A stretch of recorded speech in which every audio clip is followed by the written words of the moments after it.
Hello साथियों, welcome back to my YouTube channel Raj education the modern way of learning. जी हाँ दोस्तों, हम लोग पढ़ रहे हैं मॉडर्न हिस्ट्री में भारतीय राष्ट्रीय आंदोलन और उसमें हमारा बेहतरीन और व्यापक टॉपिक है बंगाल के गवर्नर। उसके बाद हम लोग पढ़ेंगे जनरल यानी गवर्नर जनरल, और उसके बाद पढ़ेंगे वायसराय, और उसके बाद पुनः आएगा गवर्नर जनरल और हो जाएगा ये श्रृंखला खत्म। जी हाँ, इसमें आप सभी को पता है कि बंगाल में कुल 5 गवर्नर हुए थे। क्या? कल बताइए, आज उस पर फोकस नहीं करेंगे। आप यहां देख सकते हैं कि बंगाल का क्या हेडिंग है, बंगाल का सिर्फ और सिर्फ गवर्नर, और वो भी भारत का नहीं, सिर्फ बंगाल का गवर्नर। ठीक है, उसमें से अगर आपसे पूछा जाए बंगाल का पहला गवर्नर तो रॉबर्ट क्लाइव, बंगाल का अंतिम गवर्नर तो जॉन कार्टियर। याद रखिएगा, ये पहला क्वेश्चन यहीं से बन जाता है। साथ ही जितना लंबा ये क्लास हो सकता है, इसके साथ एमसीक्यूज भी है, इसीलिए हमारे साथ आप बने रहे। एक बार इसे शेयर कर दीजिए, हम आपसे रिक्वेस्ट करते हैं, और आप स्टेटस भी लगा लीजिए, और इसका पीडीएफ भी है। ये टॉपिक खत्म होते ही कंप्लीट पीडीएफ आपको एक ही में मिल जाएगा, जिसका हेडिंग रहेगा, क्या बोलिएगा कमेंट करके, क्या हेडिंग रहेगा पीडीएफ का? तो बंगाल का गवर्नर। ठीक है ना, चलिए शुरू करते हैं।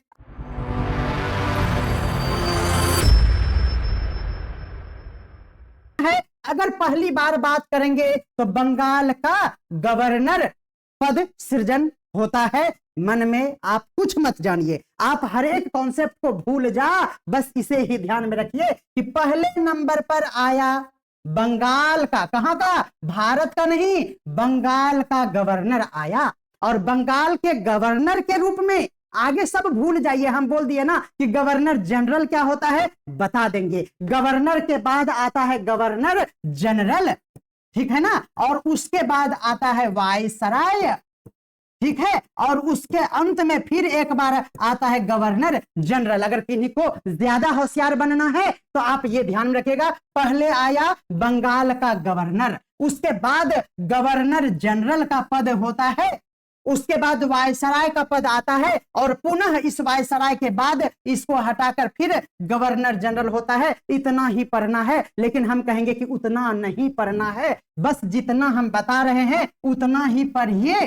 क्या ध्यान में रखिए कि पहले शुरुआत होती है बंगाल का गवर्नर, बस और बस, बस समझ में आ गया। और 5 गवर्नर ही थे बंगाल पर राज करने वाले। अब इनका कुकर्म हम लोग देखेंगे कि कितना अत्याचार हमारे ऊपर इन्होंने किया, और किस तरह से मुगलों को इन्होंने कमजोर किया, हटाने का काम किया, फ्रांसीसियों को किस तरह भगाया। हर एक मुद्दे पर बात करने के लिए हम स्मार्ट बनकर आ गए हैं। वही आपका पुराना नाम तो पता ही होगा। शुरू करें, चलिए देखिए, ये नाम हम आपको लिखा देते हैं, रॉबर्ट क्लाइव, फिर हेनरी वेनसीटार्ट। नाम पढ़िए, वेनसीटार्ट। दूसरे नंबर पर वेनसीटार्ट, पहले रॉबर्ट, देखिए रॉबर्ट टोपरेफ हिंदी वाले, और यहां पर भी यही यानी टोपरेफ यानी वेनसीटार्ट। और ये कंफ्यूज करेगा, क्यों? क्योंकि यहां भी है टो लेकिन ये है वेरलस्ट, तो ध्यान देखिए, क्यों ना, कंफ्यूजन ही कंफ्यूजन है। यहां हेनरी है और यहां हेरी है। तेरी मां को प्रणाम करूं, देखिए हेनरी और हैरी। अब यहाँ टार्ट है, तो देखिए रॉबर्ट फिर टार्ट यानी टार्ट, तो दूसरे नंबर पर हेनरी वेनसीटार्ट आपको ऑप्शन रहेगा, लेकिन ऑप्शन के चक्कर में ना पड़ियो, ठीक है। फिर रॉबर्ट क्लाइव आया, यही सेम आदमी दूसरा कार्यकाल में आता है। उसके बाद याद रखिएगा हेनरी बन गया हैरी, पहले हेनरी फिर बना हैरी। बोलिए, पहले बना हैरी नहीं, पहले बना हेनरी और फिर बना हैरी, पहले हेनरी और बाद में बना हैरी। तो याद हो गया होगा ये। फिर याद रखिए, उसके बाद आया जॉन कार्टियर। क्या आया? John Cartier. ये तो हम लिस्ट दे दिए हैं, यही 5 आपको ध्यान में रखना है, नोट कीजिए। अब आप चुप हो जाइए, मारेंगे तो बोल रहे हैं ना, अगर सामने में तो लप्पर मार देते हैं। कैसे?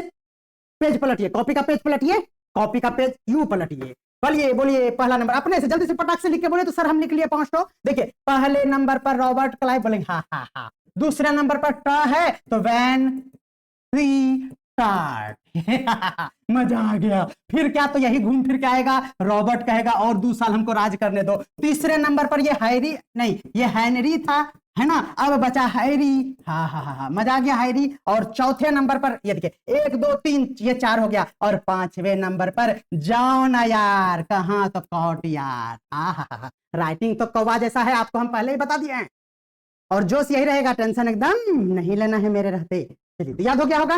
किसको किसको याद हो गया जल्दी से कमेंट करके बताइए। किसको किसको याद हो गया जल्दी से कमेंट करके बताइए। आपसे क्रमबद्ध तरीके से क्वेश्चन पूछता है, इसीलिए ध्यान में रखिएगा। क्रमबद्ध तरीके से आपको कहेगा निम्नलिखित में से क्रम बताइए, किनका शासनकाल का क्रम। अगर आप बीपीएससी का एग्जाम देंगे ना तो क्रम पूछता है। हाँ, याद रखिएगा। उतना हार्ड और सब एग्जाम में नहीं पूछेगा, यूपीएससी और बीपीएससी में पूछेगा आपको क्रम।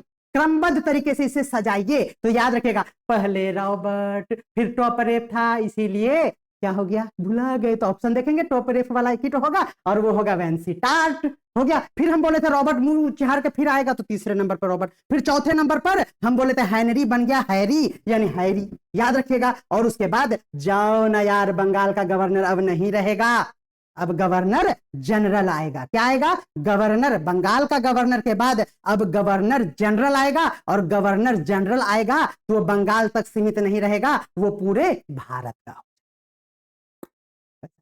थोड़ा कमेंट कर दे, गरीब आदमी है हम, व्यूज कम जाते हैं तो थोड़ा सा स्मार्ट लग रहे हैं, क्रीम लगा के आए तो थोड़ा बहुत रहम कीजिए। ठीक है, चलिए अब आपको हम बताएंगे वो सभी बातें जो एग्जामिनेशन में काफी इंपॉर्टेंट होता है, पूछे जाते हैं। पहला हम लोग 1 नंबर पे बात करेंगे तो क्या, रॉबर्ट क्लाइव। आप सभी को पता है 1857 का विद्रोह। हम कहेंगे कि 1857 को तो हर बच्चा जानता है, लेकिन 100 साल बाद, डायरेक्ट 100 साल बाद नहीं, 100 साल पहले चले जाओ। 1857 के बदले 1757 में आ जाओ। उसी समय से शुरुआत होती है, भारत पर राज करना शुरू होता है 1757 में। 100 साल पहले चले जाना, जहां पर रॉबर्ट क्लाइव ने प्रारंभ करता है बंगाल में हुकूमत करते हुए। तो बिल्कुल आपको याद हो गया होगा 1757। हम कहेंगे कि 7 3 10 रॉबर्ट, यानी 3 साल, 3 ब्रह्मा विष्णु महेश से शुरू होता है 3। तो याद रखिएगा उनका कार्यकाल 3 साल का था। कितने साल का, 3 साल का। अगर आपको लग रहा है कि हम ठीक ठाक चल रहे हैं तो ठोको थोड़ा लाइक, थोड़ा बहुत इमोजी तीमोजी दर्शाओ यार, क्या मजाक कर रहे हो। तो याद रखना है 7 यानी 57 से 3 यानी 7 3 10 यानी 60 साल हो गया। याद रखिएगा पलासी की लड़ाई के बाद, क्या याद रखना है घटना, पलासी की लड़ाई के बाद ये शुरुआत होती है इनका शासनकाल। तो बिल्कुल आपको ध्यान रखना है, पलासी के बाद ये सत्ता आता है और कंपनी शासन की नींव। अब यहां पर क्वेश्चन पूछा जाता है कि कंपनी ने अपना शासन किस पद से प्रारंभ किया, तो बंगाल में गवर्नर के रूप में।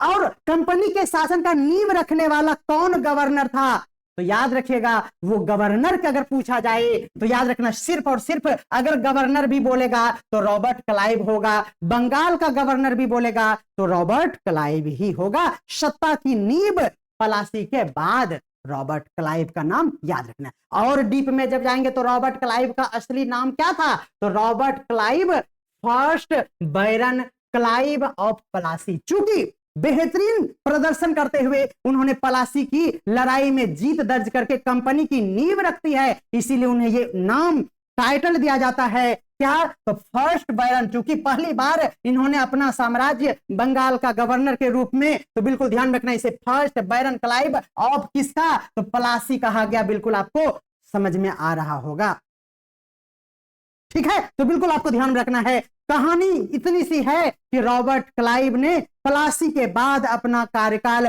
बंगाल के गवर्नर, सुनना समझना और दोहराते चलना। बच्चे भी आपको कहेंगे पापा मम्मी आपका हिस्ट्री में मॉडर्न हिस्ट्री तो बड़ा ही लाजवाब है, बोल देना राज सर का कृपा हुआ था मेरे ऊपर बचपन में, नहीं 55 में, ठीक है। तो चलिए रॉबर्ट क्लाइव पलासी के लड़ाई के बाद बंगाल में, क्योंकि हमारा बंगाल का गवर्नर है, पलासी की ओर हम क्यों जाए, ठीक है। बंगाल के गवर्नर के रूप में रॉबर्ट क्लाइव ने 1857 नहीं 100 साल पहले 1757 में अपना शासन प्रारंभ करता है। याद रखिएगा उसका असली नाम क्या दिया गया था उपाधि के रूप में? तो याद रखना है first baron Clive of Plassey. क्या याद रखना है? क्योंकि पलासी में जीत के बाद उन्होंने सत्ता का, समझना गया। आप मेरे कमेंट को नहीं देख रहे हैं, हम देख रहे हैं माधव जी, आप टेंशन मत लीजिए, कोई दिक्कत है? और नैना कुमारी कह रहे हैं कि सर आप बहुत दिनों से नहीं दिख रहे थे, क्या बोल रहे हैं? रोज भीख वाला पोस्टर लगा रहे हैं, फिर भी आप कर रहे हैं, आप दिख नहीं रहे हैं। ध्यान रखना है क्या कि क्लाइव क्वेश्चन पूछ लिया था और हम लोग हाँ बार दिए थे एक बार बीपीएससी के एग्जाम में जब हम बैठे हुए थे, याद रखिएगा। क्लाइव 1757 में गवर्नर बनते हैं बंगाल के, लेकिन वो भारत जो है ना, याद रखिएगा 1743 ईस्वी में भारत आते हैं। तो ध्यान रखिएगा, कोई दिक्कत? एक बात वही हो गई कि 1757 नहीं, उससे पहले वो घूमने मौसा के यहाँ आए थे। मान लीजिए ना, मौसा के यहाँ आए थे 1743 ईस्वी में, भारत घूमने आए थे, हो गया? तो भारत आए थे। अब देखिए, भारत घूमने आए तो हम आपको कहानी सुना रहे हैं ना। देखिए, हम कह रहे हैं कि 1757 तो याद हो ही गया। हम अगर कह दें आपको कि 1743 याद रख लीजिए, काहे लाया था 1743 में? बोलेंगे मौसा के यहाँ आया था पहली बार, ठीक है, आया।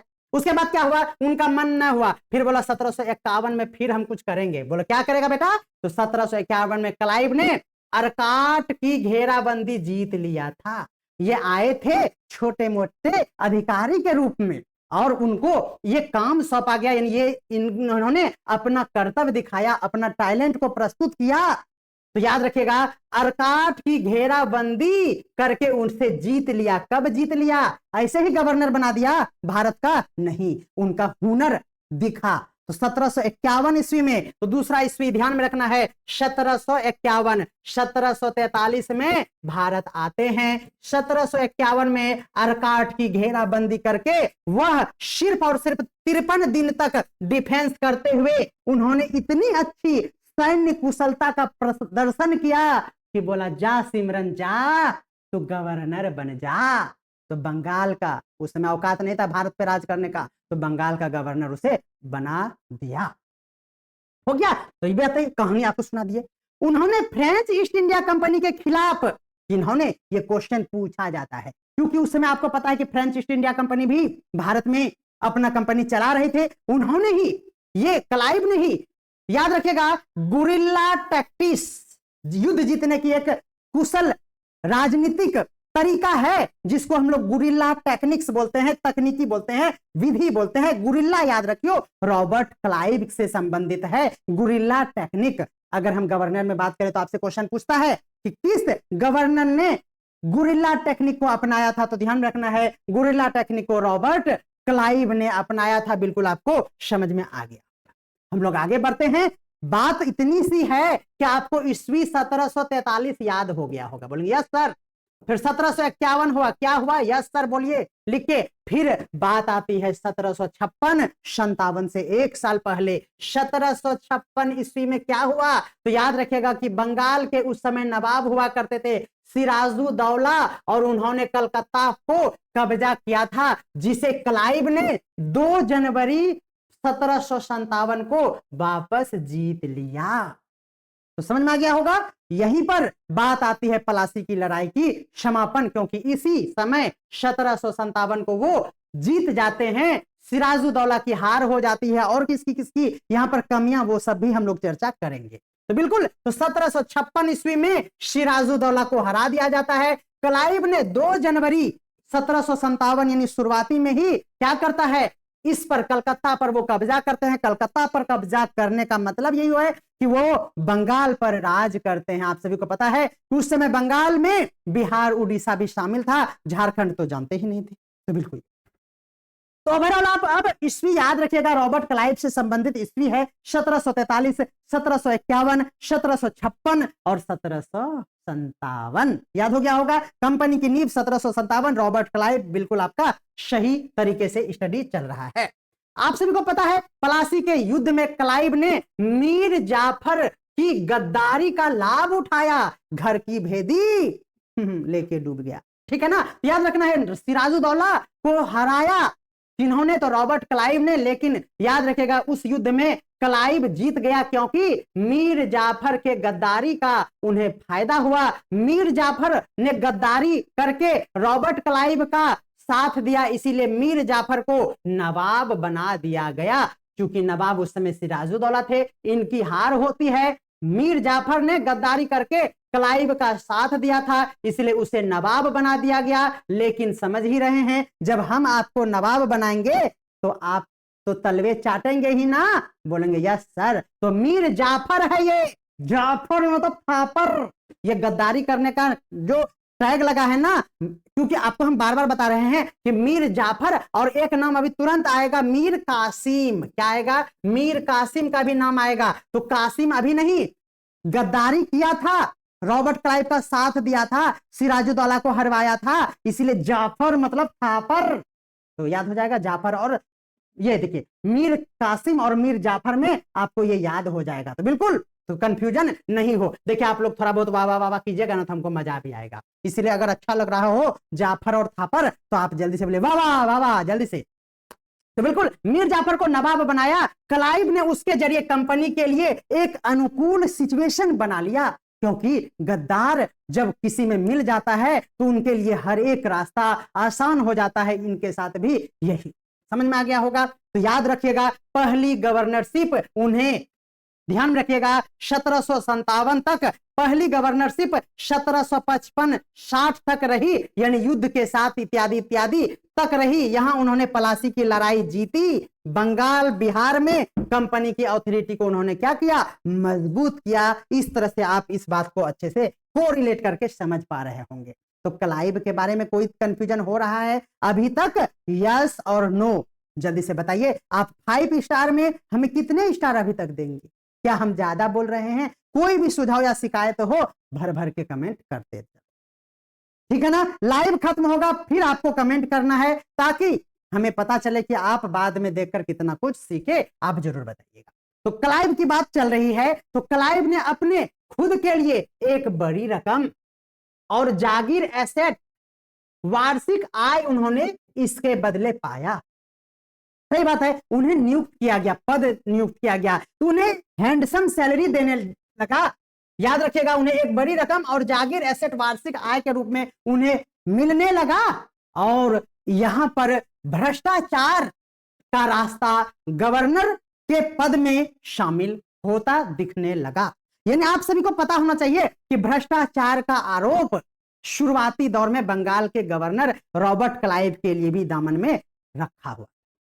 क्लाइव का शासन एग्जाम में पूछे जाते हैं द्वैत प्रणाली पर आधारित था। इंग्लिश में देख लेते हैं। ये द्वैत प्रणाली जिसको बोलते हैं उसका इंग्लिश डुअल सिस्टम होता है। ये दोहरी प्रणाली होती है, दो तरह के गवर्नमेंट चलते हैं, दोनों पैरेलल वे में वर्क करते हैं, जिसको द्वैत प्रणाली हिंदी में डुअल सिस्टम सबसे बढ़िया आप याद रखेगा। यानी उस समय कंपनी का जो राज्य चलता है वो मूल रूप से राजस्व का अधिकारी होता है। और नवाब को जो नियुक्त किया गया किसका? तो मीर जाफर को। तो याद रखिएगा मीर जाफर को जो मिला वो पुलिस वाला प्रशासनिक और न्यायिक अधिकार मिला। यानी मूल रूप से राजस्व को कंपनी अपने हाथों में लेता है। और ये दो तरह का सिस्टम बनाया गया। चूंकि मजबूरी थी ना, शुरुआती दौर में मीर जाफर ने साथ दिया था, इसलिए मीर जाफर को नवाब बनाया गया। और उन्हें क्या दिया गया?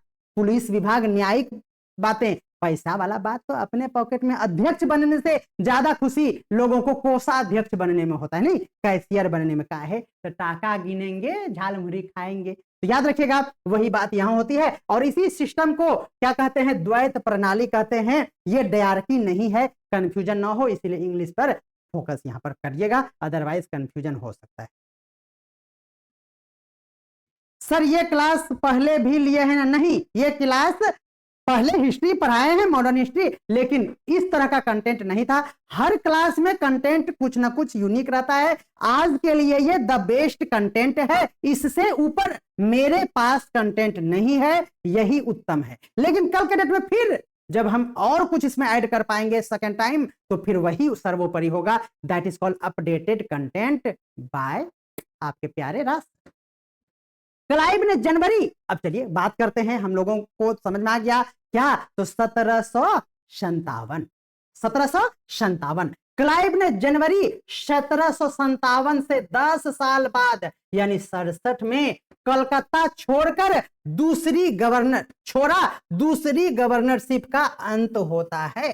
यानी आपको हमने शुरू में ही दिखाया कि उसका दूसरा कार्यकाल भी था। दूसरा कार्यकाल देखिए, अभी आपको बताया कि 57 से लेकर 60 यानी पहले 3 की बात होगी, ब्रह्मा विष्णु महेश की बात, ठीक है। फिर दूसरा कार्यकाल 65 से लेकर 67 यानी 57 से 10 साल यानी आगे बढ़ेंगे, और ये 2 साल का कार्यकाल था, तो 65 से 67 बिल्कुल आपको माइंड में एकदम एडजस्ट हो गया होगा। बोलिए कोई दिक्कत है? ये एडजस्ट कर लीजिए, ठीक है। आगे हाँ, तो बातें अब यहां पर आपको समझ में आ गया होगा कि यहां वो लाइन हम लिख दे रहे हैं कि क्लाइव ने जनवरी 1767 यानी द्वितीय शासनकाल के दौरान की अंतिम बातें उन्होंने कलकत्ता छोड़कर और दूसरे गवर्नरशिप का अंत करता है। ब्रिटेन में 1773 ईस्वी में, याद रखिएगा, संसद में रॉबर्ट क्लाइव ने जो अपने देश के लिए महान कार्य किया, पहली बार उन्होंने इतने अच्छे से चलाया, उनकी सेवा के लिए उन्हें संसद में सम्मान दिया गया था। ये बातें पहले हम आपको गिना दिए एक कहानी के तौर। ओवरऑल इस बात को आप समझ चुके हो, ठीक है ना। अब चलते हैं क्लाइव की सेहत, जो क्वेश्चन लाइन बार बार पूछा गया है ना यूपीएससी बीपीएससी लेवल पर, उसे हम यहां पर मेंशन कर दिए। क्लाइव की सेहत अवसाद के कारण उनकी मृत्यु 22 नवंबर 1774 को हो गया। 73 को सम्मान दिया गया और 74 में उसका मृत्यु हो जाता है, और उसको बड़ा ही शौक था आत्महत्या करने का। ध्यान में रखिएगा, रॉबर्ट क्लाइव को बड़ा शौक था कि हम मरिए नहीं तो ठोठो दावी तो मरिए रॉबर्ट, इसीलिए वो अंतिम में भी मन खराब था, बोला कि हम आत्महत्या करेंगे। तो याद रखिएगा, आत्महत्या का प्रयास भी वो कई बार पहले किया हुआ था। हमको फोन करता था कि सर हम मरने जा रहे हैं, बोले रुक बेटा, गवर्नर बना देंगे, जिंदा रह। बोला फिर मरेंगे, बोला फिर दोबारा बना देंगे, चिंता मत कर। कुत्ता कहेगा फिर मर गया अंतिम में। तो ध्यान रखिएगा, इनको बड़ा शौक था रॉबर्ट क्लाइव को आत्महत्या करने का। ये क्वेश्चन पूछा जाता है। हमारा नाम नहीं लेता है, तेरा नाम लिया तुझे याद किया, सुनील कुमार तुझे प्यार किया। हे भगवान, हम कैसे कर सकते हैं? कोई बात नहीं है, साली नहीं, साली तो बहुत 50-60 को प्रॉमिस कर दिया, आपको हम कर नहीं सकते। चलिए आगे बढ़ते हैं हम लोग। देखिए साली का बात कहा, याद आ गया, समझ में आ ही रहा होगा आपको। हाँ, तो याद हो गया होगा 73 में उन्हें संसद में नवाजा गया उनके कार्य को देखते हुए, और 74 में बेटा गजोधर लुढ़क गया, ठीक है। चलिए, क्लाइव को भारत में ब्रिटिश साम्राज्य का वास्तविक संस्थापक माना जाता है। नोट कर, कई लाख बार पूछा गया ये प्रश्न है। हाँ सर, आप बताए थे पहले, क्या बताए थे? देखिए आप लोग कमेंट मत किया कीजिए, बेकार है, हम जूम कर लेते हैं, चश्मा साफ कर लिए हैं। क्लाइव को भारत में, आपको सही बात बोले, नींव रखने वाला, शुरुआत करने वाला, अच्छे से शुरुआत करने वाला, ये सभी बातें, वास्तविक संस्थापक रॉबर्ट क्लाइव को ही माना जाता है। आपको समझ में आ गया होगा। एक बार इस ईस्वी को ध्यान में रखिए, 1765। क्या याद आ रहा है? 1765 क्या याद आ रहा है? अभी जस्ट बताए। देखिए कैसे को रिलेट करके ईस्वी को याद रख सकते हैं। हमने कहा कि 1757 याद हुआ था, बोलिए याद हुआ था 1757, और ये तो 1765 है। 57 से 1760 बोलेंगे, ठीक है, ये पहला कार्यकाल है। फिर हम बोले थे 57 से 10 साल यानी 1767, और 2 साल का कार्यकाल था तो 1765 से 67 यानी 65 क्या है भक्तजनों? तो ये क्या है? दूसरे शासनकाल का प्रारंभ, रॉबर्ट क्लाइव के दूसरे शासनकाल का प्रारंभ। बिल्कुल आपको ये समझ में आ गया होगा, ठीक है। एचएम की भर्ती यानी हेडमास्टर की भर्ती का कोई भी सर न्यूज नहीं है, हम लोग प्रयास में लगे हुए हैं, जैसे ही कुछ आएगा बताएंगे निश्चित तौर पर, अभी तो नहीं है हमारे पास। तो याद रखिएगा, दूसरे शासनकाल को हम इस तरह से याद कर सकते हैं, मैथ जैसे। बंगाल में द्वैत शासन प्रणाली की शुरुआत रॉबर्ट क्लाइव द्वारा की गई। देखिए द्वैत प्रणाली का शुरुआत की बात होगी तो याद रखना है दूसरे शासनकाल में, कई बार बच्चे यहां पर कंफ्यूज हो जाते हैं। रॉबर्ट क्लाइव का दो शासनकाल, द्वैत मतलब दूसरा, दो मतलब द्वैत मतलब दूसरा, और दूसरे शासनकाल में द्वैत प्रणाली प्रारंभ होती है, पहले शासनकाल में नहीं बाबा नहीं, नहीं बाबा नहीं। ठीक है, तो ध्यान रखिएगा। तो दूसरे शासनकाल में 1765 में उन्होंने द्वैत प्रणाली की शुरुआत किया। बंगाल, बिहार और उड़ीसा, आप सभी को पता है, क्योंकि बंगाल का मतलब ही होता था बिहार और उड़ीसा उसमें शामिल था, इसीलिए हमने यहाँ बंगाल, बिहार, उड़ीसा की दीवानी कंपनी को मिला था, और कंपनी का गवर्नर के रूप में रॉबर्ट क्लाइव को हम लोग जानते हैं। बिल्कुल आपको समझ में आ गया होगा। कुछ व्यवस्थाएं जो रॉबर्ट क्लाइव ने किया था उसको हम लोग देखते हैं। सबसे पहले द्वैत शासन, लेकिन इंग्लिश याद रखिएगा, ये डुअल होता है। तो इसके तहत राजस्व, दीवानी, राजस्व और दीवानी, दीवानी मतलब ही हुआ राजस्व यानी आर्थिक गतिविधियों को ईस्ट इंडिया कंपनी के पास रखा गया, अभी बता दिए। और पुलिस और न्यायिक व्यवस्थाएं किसके पास? तो नवाब के पास, मीर जाफर। याद हो, द्वैत शासन में प्रशासनिक और न्यायिक कार्य नवाब के पास छोड़ दिया गया। इस नवाब का नाम मीर जाफर था, आपको हम बता दिए, मीर जाफर था। जाफर बिल्कुल आपको याद हो गया होगा। द्वैत शासन से प्रशासनिक अराजकता, शोषण बढ़ गया, क्योंकि निश्चिंत होकर शोषण करने का हक रॉबर्ट क्लाइव यानी गवर्नर को रह गया। दोनों अपना अपना मनमानी करना प्रारंभ कर दिया, इसीलिए द्वैत शासन में अराजकताएं बढ़ती हैं, प्रशासनिक रूप से भी जो कि मीर जाफर के हाथ में था, और आर्थिक रूप से भी शोषण हुआ जो कि रॉबर्ट क्लाइव के हाथों में था।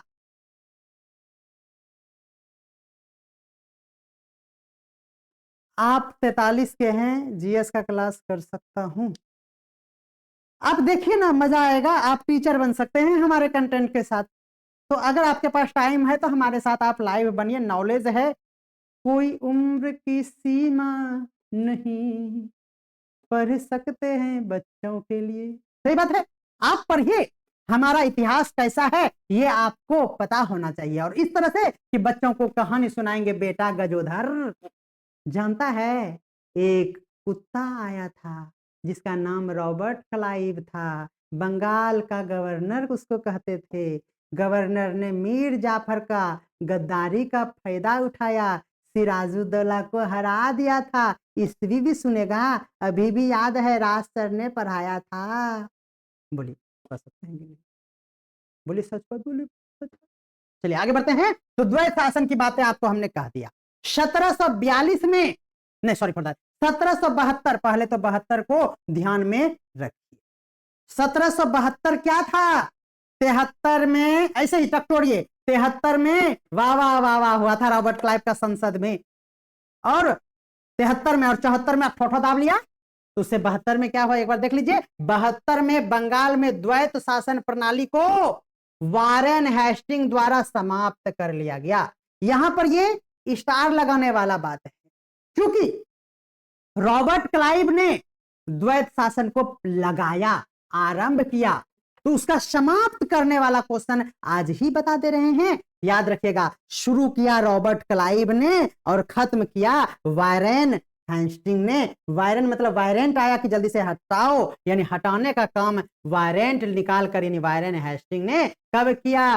तो वाह वाह वाह वाह करने से पहले ध्यान में रखना है 1772 ईस्वी में। बिल्कुल तो समझ में आ रहा हो, ठीक है। चलिए 1772 की बात अगर हुई है तो सुधारों के अंतर्गत दीवानी और निजामत दोनों अधिकार कंपनी को सौंप दिया गया। चूंकि द्वैत शासन प्रणाली को यहां पर हटा दिया जाता है, वायरेंट निकाल के यानी वायरन करके, यानी वायरन हेस्टिंग करके, और याद रखना है इसका मतलब जब द्वैत शासन हट गया, इसका मतलब ये राजस्व और ईस्ट इंडिया कंपनी का प्रशासनिक दोनों व्यवस्थाएं किसके हाथों में आ गया? ध्यान रखना है 1772 ईस्वी में कंपनी के हाथों में आ गया। वारेन हेस्टिंग कौन था? तो वही बात हम पहले स्लाइड में हम आपको दिखाए थे कि ये वारेन हेस्टिंग जो था ना, गवर्नर वाला पद हटने के बाद पहला छुछुंदर था। तो बिल्कुल आपको अब समझ में ये बातें आ, ठीक है। तो उम्मीद करते हैं कि यहां तक तो आप बहुत ही अच्छे से एंजॉय किए होंगे, ठीक है। चलिए अब हम लोग बात किए कि कुछ व्यवस्थाएं थी, अब कुछ शासन करने की प्रकृति को एक बार देखते हैं। क्या देखेंगे, 72 ईस्वी में, याद हो गया होगा, द्वैत शासन को हटा दिया गया, वायरेंट निकाल के, वायरेन बोले तो वायरेंट, वायरेन हेस्टिंग याद रखना है। 72 में बंगाल में प्रत्यक्ष रूप से कंपनी की शासन की शुरुआत होती है। अब फिर से दो क्वेश्चन मन में आएगा। अगर नींव रखने की बात करेंगे तो रॉबर्ट क्लाइव, लेकिन जब प्रत्यक्ष रूप से कंपनी का शासन शुरू होता है, क्योंकि प्रत्यक्ष मतलब ओपनली, हम अब बॉस हैं, कोई मीर जाफर नहीं, नवाब भी हम, राजस्व का मालिक भी हम, प्रशासनिक का भी मालिक हम, तो कब आया, 5 छुछुन्नर के बाद, वारेन हेस्टिंग के रूप में पहली बार 1772 ईस्वी में। हो गया होगा, बस इतनी सी बातें हमने आपको समझा। अभी हम लोग वारेन हेस्टिंग की बात नहीं कर रहे हैं, अभी हम गवर्नर की बात करेंगे, इसीलिए आप जो पूछना चाह रहे हैं वो गूगल कर लीजिए। अभी हम लोग अभी हम बता देंगे, बच्चे कंफ्यूज हो जाएंगे, हम पढ़ा रहे हैं, कंफ्यूज जाएंगे निश्चित तौर पर नहीं, ठीक है ना। आगे बढ़ते हैं हम लोग। तो ये बातें 1772 के बाद की बातें हमने बता दिया। याद रखना है, एक नाम आता है जहां पर आप कंफ्यूज होते हैं। एक बार बार बोल रहे हैं ना, द्वैत सिस्टम को इंग्लिश में दो तरह से हम लोग देखते हैं, एक तो डुअल और दूसरा ये आता है डायरकी। दोनों का हिंदी द्वैत ही होता है, लेकिन इंग्लिश बदलता है। तो याद रखना है, द्वैत का मतलब डुअल, पहले नोट किया जाए। डुअल जब बोले, जिसका हिंदी द्वैत प्रणाली, द्वैत जो भी बोलिए, ठीक है। दूसरा होता है डायरकी, इसका भी हिंदी यही होता है, लेकिन जब डुअल की बात होगी तो रॉबर्ट क्लाइव, ठीक है। और जब डायरकी की बात होगी, हिंदी में दोनों एक ही जैसा है, तब याद रखिएगा लियोनल कर्टिस। क्या याद रखना है, लियोनल। आप जो हाँ जा रहे हैं ना, लियोन देख के वो आप अच्छा नहीं कर रहे हैं, आपको याद रखना है लियोनल कर्टिस। डायरकी की बात करेंगे तो लियोनल कर्टिस आपको ध्यान रखना है, इसका भी हिंदी द्वैत ही होता है, ये अलग सिस्टम था, बात करेंगे हम लोग इस पर। तो इतना सा कंफ्यूजन था जो हम हटा दिए। चलिए, रॉबर्ट क्लाइव हमारा टॉपिक है, पहला गवर्नर बंगाल का और तीसरा गवर्नर बंगाल का, पहला शासनकाल और तीसरे बार में दूसरे शासनकाल के रूप में ये आते हैं। तो रॉबर्ट क्लाइव 1765 ईस्वी में, 65 याद हो गया होगा, 1757, 3 साल 1760, 57 से 1767, 2 साल पहले 1765, और यहां हम 1765 की बात कर रहे हैं, जहां पर बंगाल में डुअल गवर्नमेंट लागू होता है, द्वैत प्रणाली की शुरुआत होती है। पहले भी बताए थे, अभी भी बता रहे हैं, दोनों एक जगह लिख दिए हैं। जब हम लोग डायरकी, इंग्लिश देख ही लेना, डायरकी की बात करेंगे तो कट्टिस हो जाना, और डुअल की बात करेंगे तब रॉबर्ट क्लाइव की बात करेंगे। वारेन हेस्टिंग की बात क्या हुआ, इस डुअल को, डायरकी को नहीं, डुअल को उन्होंने समाप्त किया था। ये भी बातें आपको स्पष्ट रूप से समझ में आ गया होगा। I mean, हम आपको फिर से कह रहे हैं कि गलती नहीं करना, क्योंकि जिंदगी तो हो गया, समझ में आ रहा है, झंडू बम, जिंदगी झंडू बम हुआ मास्टर जी तेरे लिए। चलिए, कह रहे हैं कि सर आप, पहले नाम ले लेते हैं, सुधीर पांडे जी कह रहे हैं सर आप सुपर हीरो हैं, वाह, कटोरा लेकर हम आएंगे, कटोरा हमारे पास भी है, हम भी 7-8 लेकर आएंगे, ठीक है, निश्चित तौर पर आएंगे, चिंता एकदम नहीं करना है आप लोगों को। चलिए, हम लोग बात कर रहे हैं रॉबर्ट क्लाइव की। रॉबर्ट क्लाइव प्रैक्टिकल, इंग्लिश वाले ध्यान दियो, प्रैक्टिकली उन्होंने डुअल गवर्नमेंट को 1765 ईस्वी यानी अपने द्वितीय कार्यकाल में शुरू करते। कोई दिक्कत है? डायरकी की बात करेंगे तो ये प्रैक्टिकल था, दोनों में क्या अंतर है ये भी देख लीजिए, ये प्रैक्टिकली था और ये सिद्धांतिक यानी थ्योरेटिकली था। तो लियोनल कर्टिस ने डायरकी लाया जो थ्योरेटिकल सैद्धांतिक रूप से था, और ये तो 1919 एक्ट की बात है, इधर की बात नहीं है डायरकी। लियोनल कर्टिस की बात होगी तो 1919 ईस्वी में जाएंगे, अभी की ये बात नहीं है, ठीक है, उम्मीद करते हैं कि आप समझ गए होंगे, कोई कंफ्यूजन। और वारेन हेस्टिंग ने तो एबॉलिश किया, यानी समाप्त किया ये बातें भी। और किसको समाप्त किया? ड्यूअल सिस्टम को। कब किया? तो 1772 ईस्वी। ये कौन सा समय है? तो याद रखिएगा, ये वही समय है जब गवर्नर जनरल का पद सृजित हुआ था। बंगाल का कई ठो गवर्नर? तो बोलेंगे 5 ठो। बंगाल का 5 गवर्नर, और ये पहला बना था गवर्नर जनरल। अभी आपको हम कंफ्यूज नहीं करेंगे। डायरकी द्वैत प्रणाली, डायरकी के जनक मतलब आपको लियोनल कर्टिस ही ध्यान में रखना है। वैचारिक या सैद्धांतिक जनक पूछेगा तो लियोनल कर्टिस ही लगाना। और याद रखना है प्रांतीय शासन ट्रांसफर्ड हुआ, रिजर्व हो गया। किसके लिए? 1919 के एक्ट के according, government of India act को आगे हम लोग देखेंगे, बिल्कुल चिंता नहीं। डुअल गवर्नमेंट पर भी हम लोग एक बार बात कर लेंगे। डायरकी पे बात कर ही लिए। रॉबर्ट क्लाइव, ये व्यवहारिक रूप से लागू हुआ बंगाल में 1765 ईस्वी में, द्वितीय शासनकाल। इसमें दीवानी कंपनी के पास था, गड़बड़ा नहीं जाइएगा, और निजामत नवाब के पास था, यानी प्रशासनिक जो भी बातें थी। और डुअल गवर्नमेंट, द्वैत शासन को समाप्त करने में वारंट निकाला, यानी वारेन हेस्टिंग की बात होती है 1772 ईस्वी। बिल्कुल ध्यान में रखना है, ये डायरेक्ट इस पर अब कंपनी का रूल हो गया, इसमें कोई भी नवाब अब यहां पर इंटरफेयर नहीं करता। क्वेश्चन पूछा गया है, डायरकी यानी द्वैत प्रणाली का सिद्धांत का जनक कौन था? बताइएगा। डायरकी का जनक अगर पूछा जाए तो डायरकी अगर बोले इंग्लिश एक बार जरूर देख लेना, तब लियोनल कर्टिस लगाना।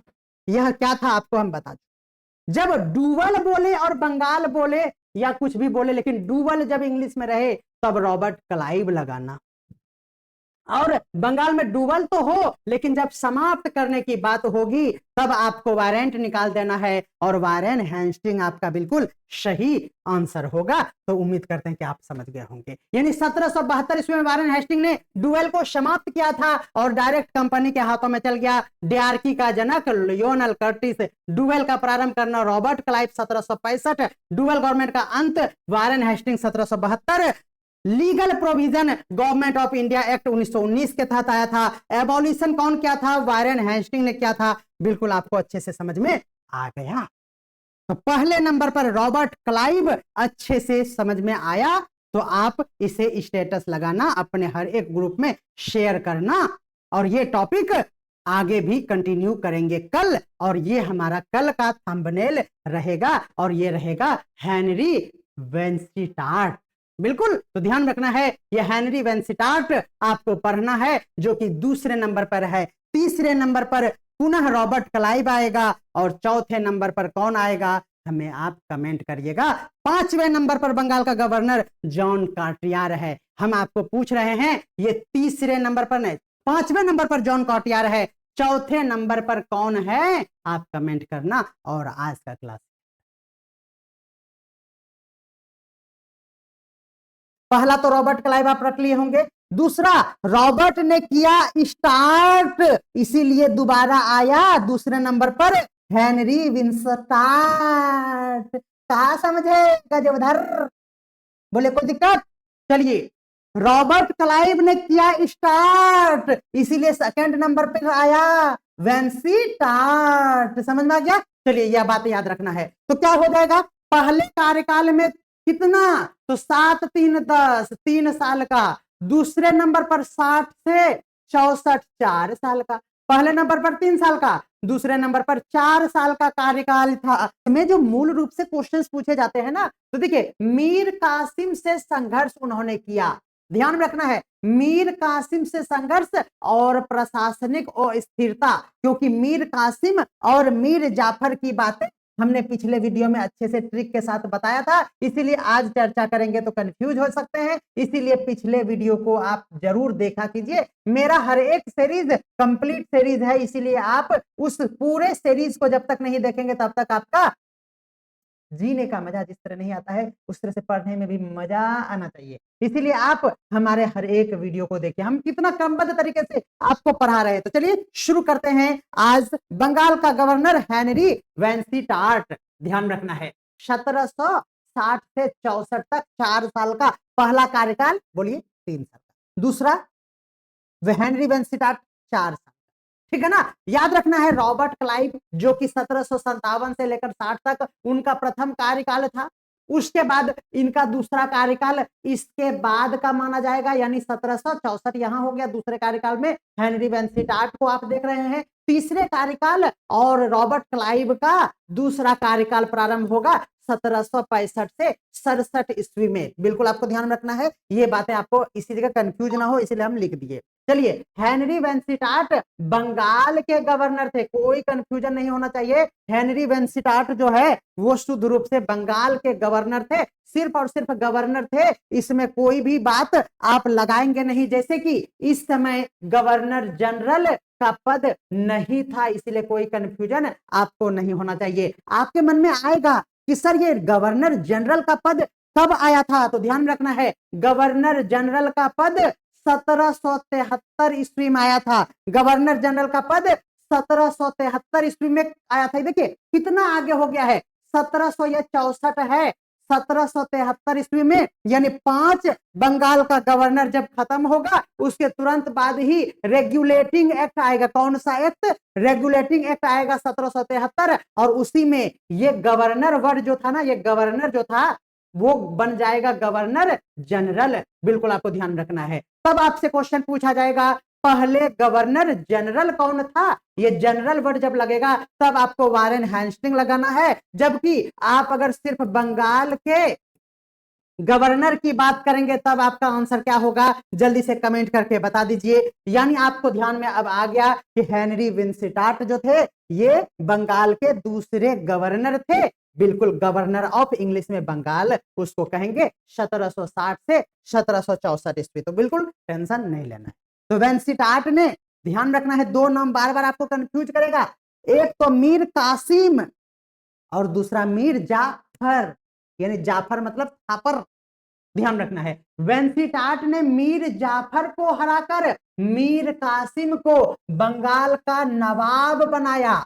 ध्यान में रखना है, नवाब जो है ना वो मुगलों के लिए था और गवर्नर जो है वो अंग्रेजों के लिए था। बिल्कुल ये बातें ध्यान में रखना है, ठीक है। अब यानी ये हो गया कि मीर जाफर को थापर लगाकर भगा दिया।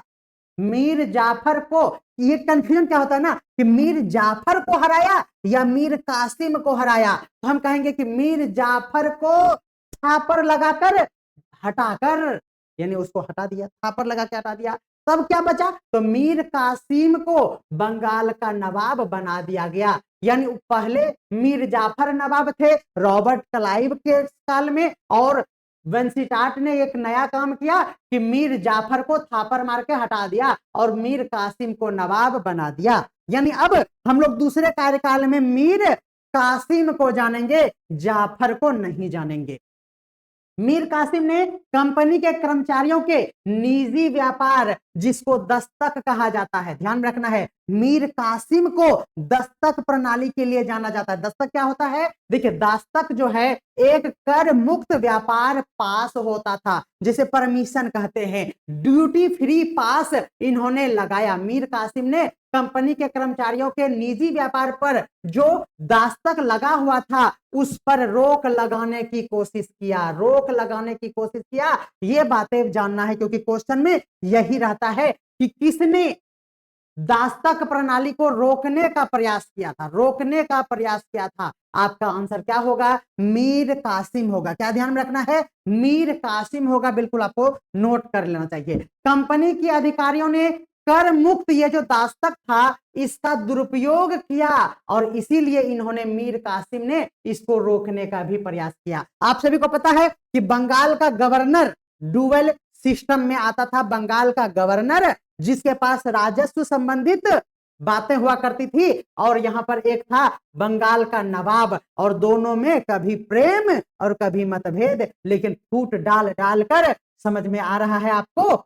बिल्कुल यही नीति था और मुगलों का पतन इसी कारण हो गया।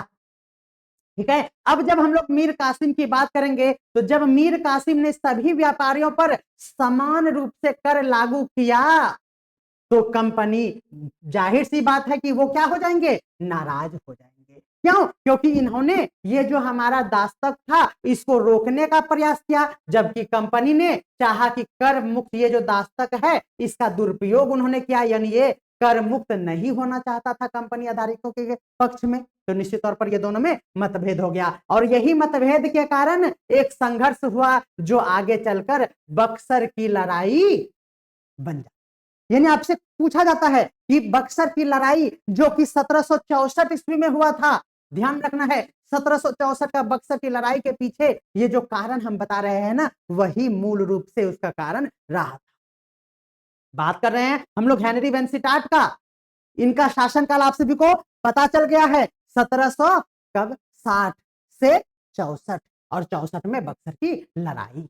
वेंसिटाट का शासनकाल नीतिगत द्वंद्व से भरा हुआ माना जाता है। ये नीतिगत द्वंद्व आपके ऑप्शन में रहते हैं, इसीलिए हमने डार्क कर दिया है। एक और कंपनी के निदेशक हुआ करते थे, दूसरे ओर बंगाल का नवाब हुआ करते थे। कंपनी और नवाब के संबंध पूरी तरह से यहां पर क्या हो गया, टूट गया, क्लेश दोनों में हो गया, वो नाराज हो गए। वाह क्या कथा हम आपको सुना रहे हैं। अगर प्रेम और अच्छा समझ में आ रहा है तो प्रेम से एक लाइक ठोक दे और कमेंट भी कर दे। चलिए, यानी आपको पता चल गया कि बक्सर की जो लड़ाई होती है ना, वो वेंसिटाट के अंतिम अंतिम में होता है। 1764 तक कार्यकाल था और 1764 में ही बक्सर की लड़ाई हुआ। क्वेश्चन पूछा जाता है कि किसके शासनकाल में बक्सर की लड़ाई लड़ी गई, कमेंट में बता दीजिए, अभी यहां पर हो जाएगा। देखिए बक्सर का युद्ध का डेट पहले आप देखिए, 22 से 23 अक्टूबर 1764, ठीक है ना। बक्सर की लड़ाई सिर्फ और सिर्फ 1-2 दिन तक ही चला था। आश्चर्य की बात है 22 और 23 ये 2 दिन अक्टूबर के महीने में एक ही साल 1764 में सिर्फ और सिर्फ 2 दिन ही लड़ा गया था। ये बातें आप जान रहे थे? यस और नो जल्दी से कमेंट करके बता दीजिएगा। देखिए बक्सर की लड़ाई अक्टूबर महीने में खत्म हो गया, 2 दिन चला। इलाहाबाद की संधि इसी के परिणाम स्वरूप होता है, लेकिन ईस्वी और डेट बदल जाता है। क्यों?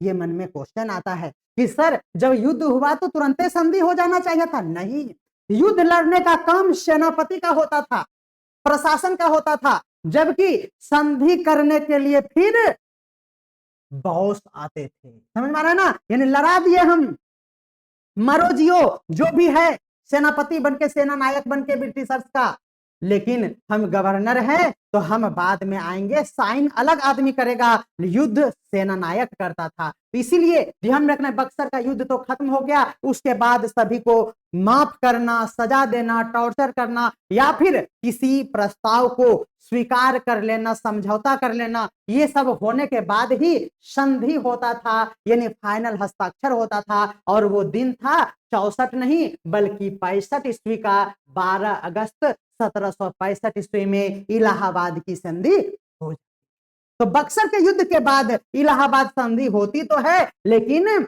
अगले साल यानी 1765 ईस्वी में, डेट भी याद रखिएगा 12 अगस्त को। हेनरी वेंसिटाट की बात कर रहे हैं जो 1764 तक कार्यकाल था, तो काफी कॉमन सा कंफ्यूजन होता ही है कि सर किसके कार्यकाल में इलाहाबाद की संधि हुआ था। तो यहां देखिए बक्सर की लड़ाई 22-23 अक्टूबर और हेनरी विंस्टार्ट का ईयर तो सेम है, लेकिन डेट बदल गया है। वो 27 जुलाई को ही उनका कार्यकाल प्रारंभ हुआ था और नवंबर महीने में, ये अक्टूबर है और नवंबर महीने तक उसका कार्यकाल समाप्त हुआ था। अब बुद्धिजीवी तो आप ही हैं, बता दीजिए कि बक्सर की लड़ाई किसके शासनकाल में हुआ था। तो कॉमन सा जवाब आएगा कि हेनरी वेंसिटाट के शासनकाल में हुआ। क्यों? क्योंकि बक्सर की लड़ाई अक्टूबर में हुआ, नवंबर तक उसका कार्यकाल था। जाहिर सी बात है जो हम अब नहीं बोलेंगे, अगर हम बोलेंगे तो बोलेगा कि बोलता है, इसीलिए हम कुछ नहीं बोलेगा, लेकिन चुप भी नहीं रहेगा क्योंकि आगे हम पढ़ाएगा। बाबा अंग्रेज जमाने का चलन नहीं है, फिर भी कसम तो वही है, समझ में आ रहा है? बिल्कुल।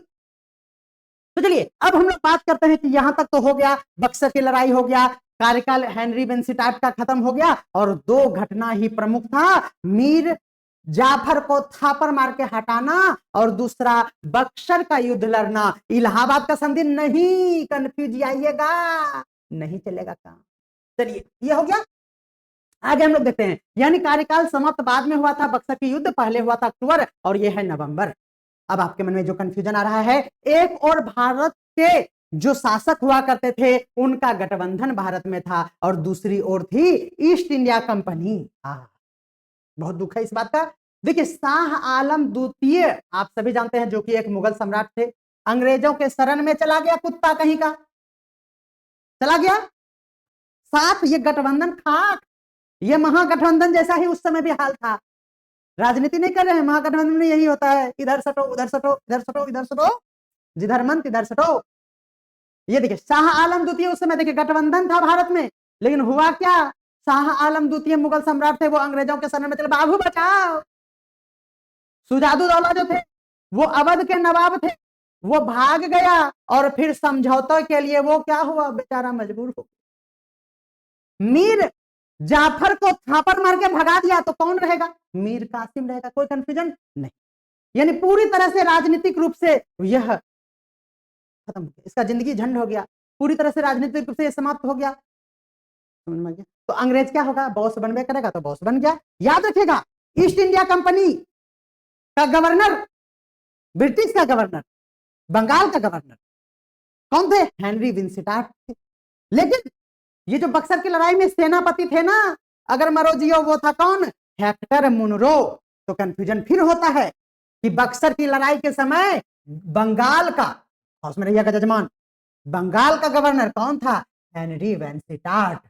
लेकिन अगर आपसे पूछ देगा हेक्टर मुनरो क्या है, तो बोलेगा बंगाल का गवर्नर, मारेंगे थप्पड़ ना, कौन से नाक निकल जाएगा। हेक्टर मुनरो कौन था, बंगाल का गवर्नर नहीं था, ये सेनापति था।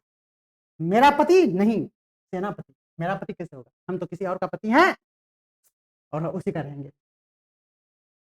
सातों जन्म तुझको चाहते, गोरी तेरे नैनों में हम मरे जाते। साला मरेंगे, नैना ढेरी है जहां जी सकते हैं, काहे मरेंगे, बात करते हैं।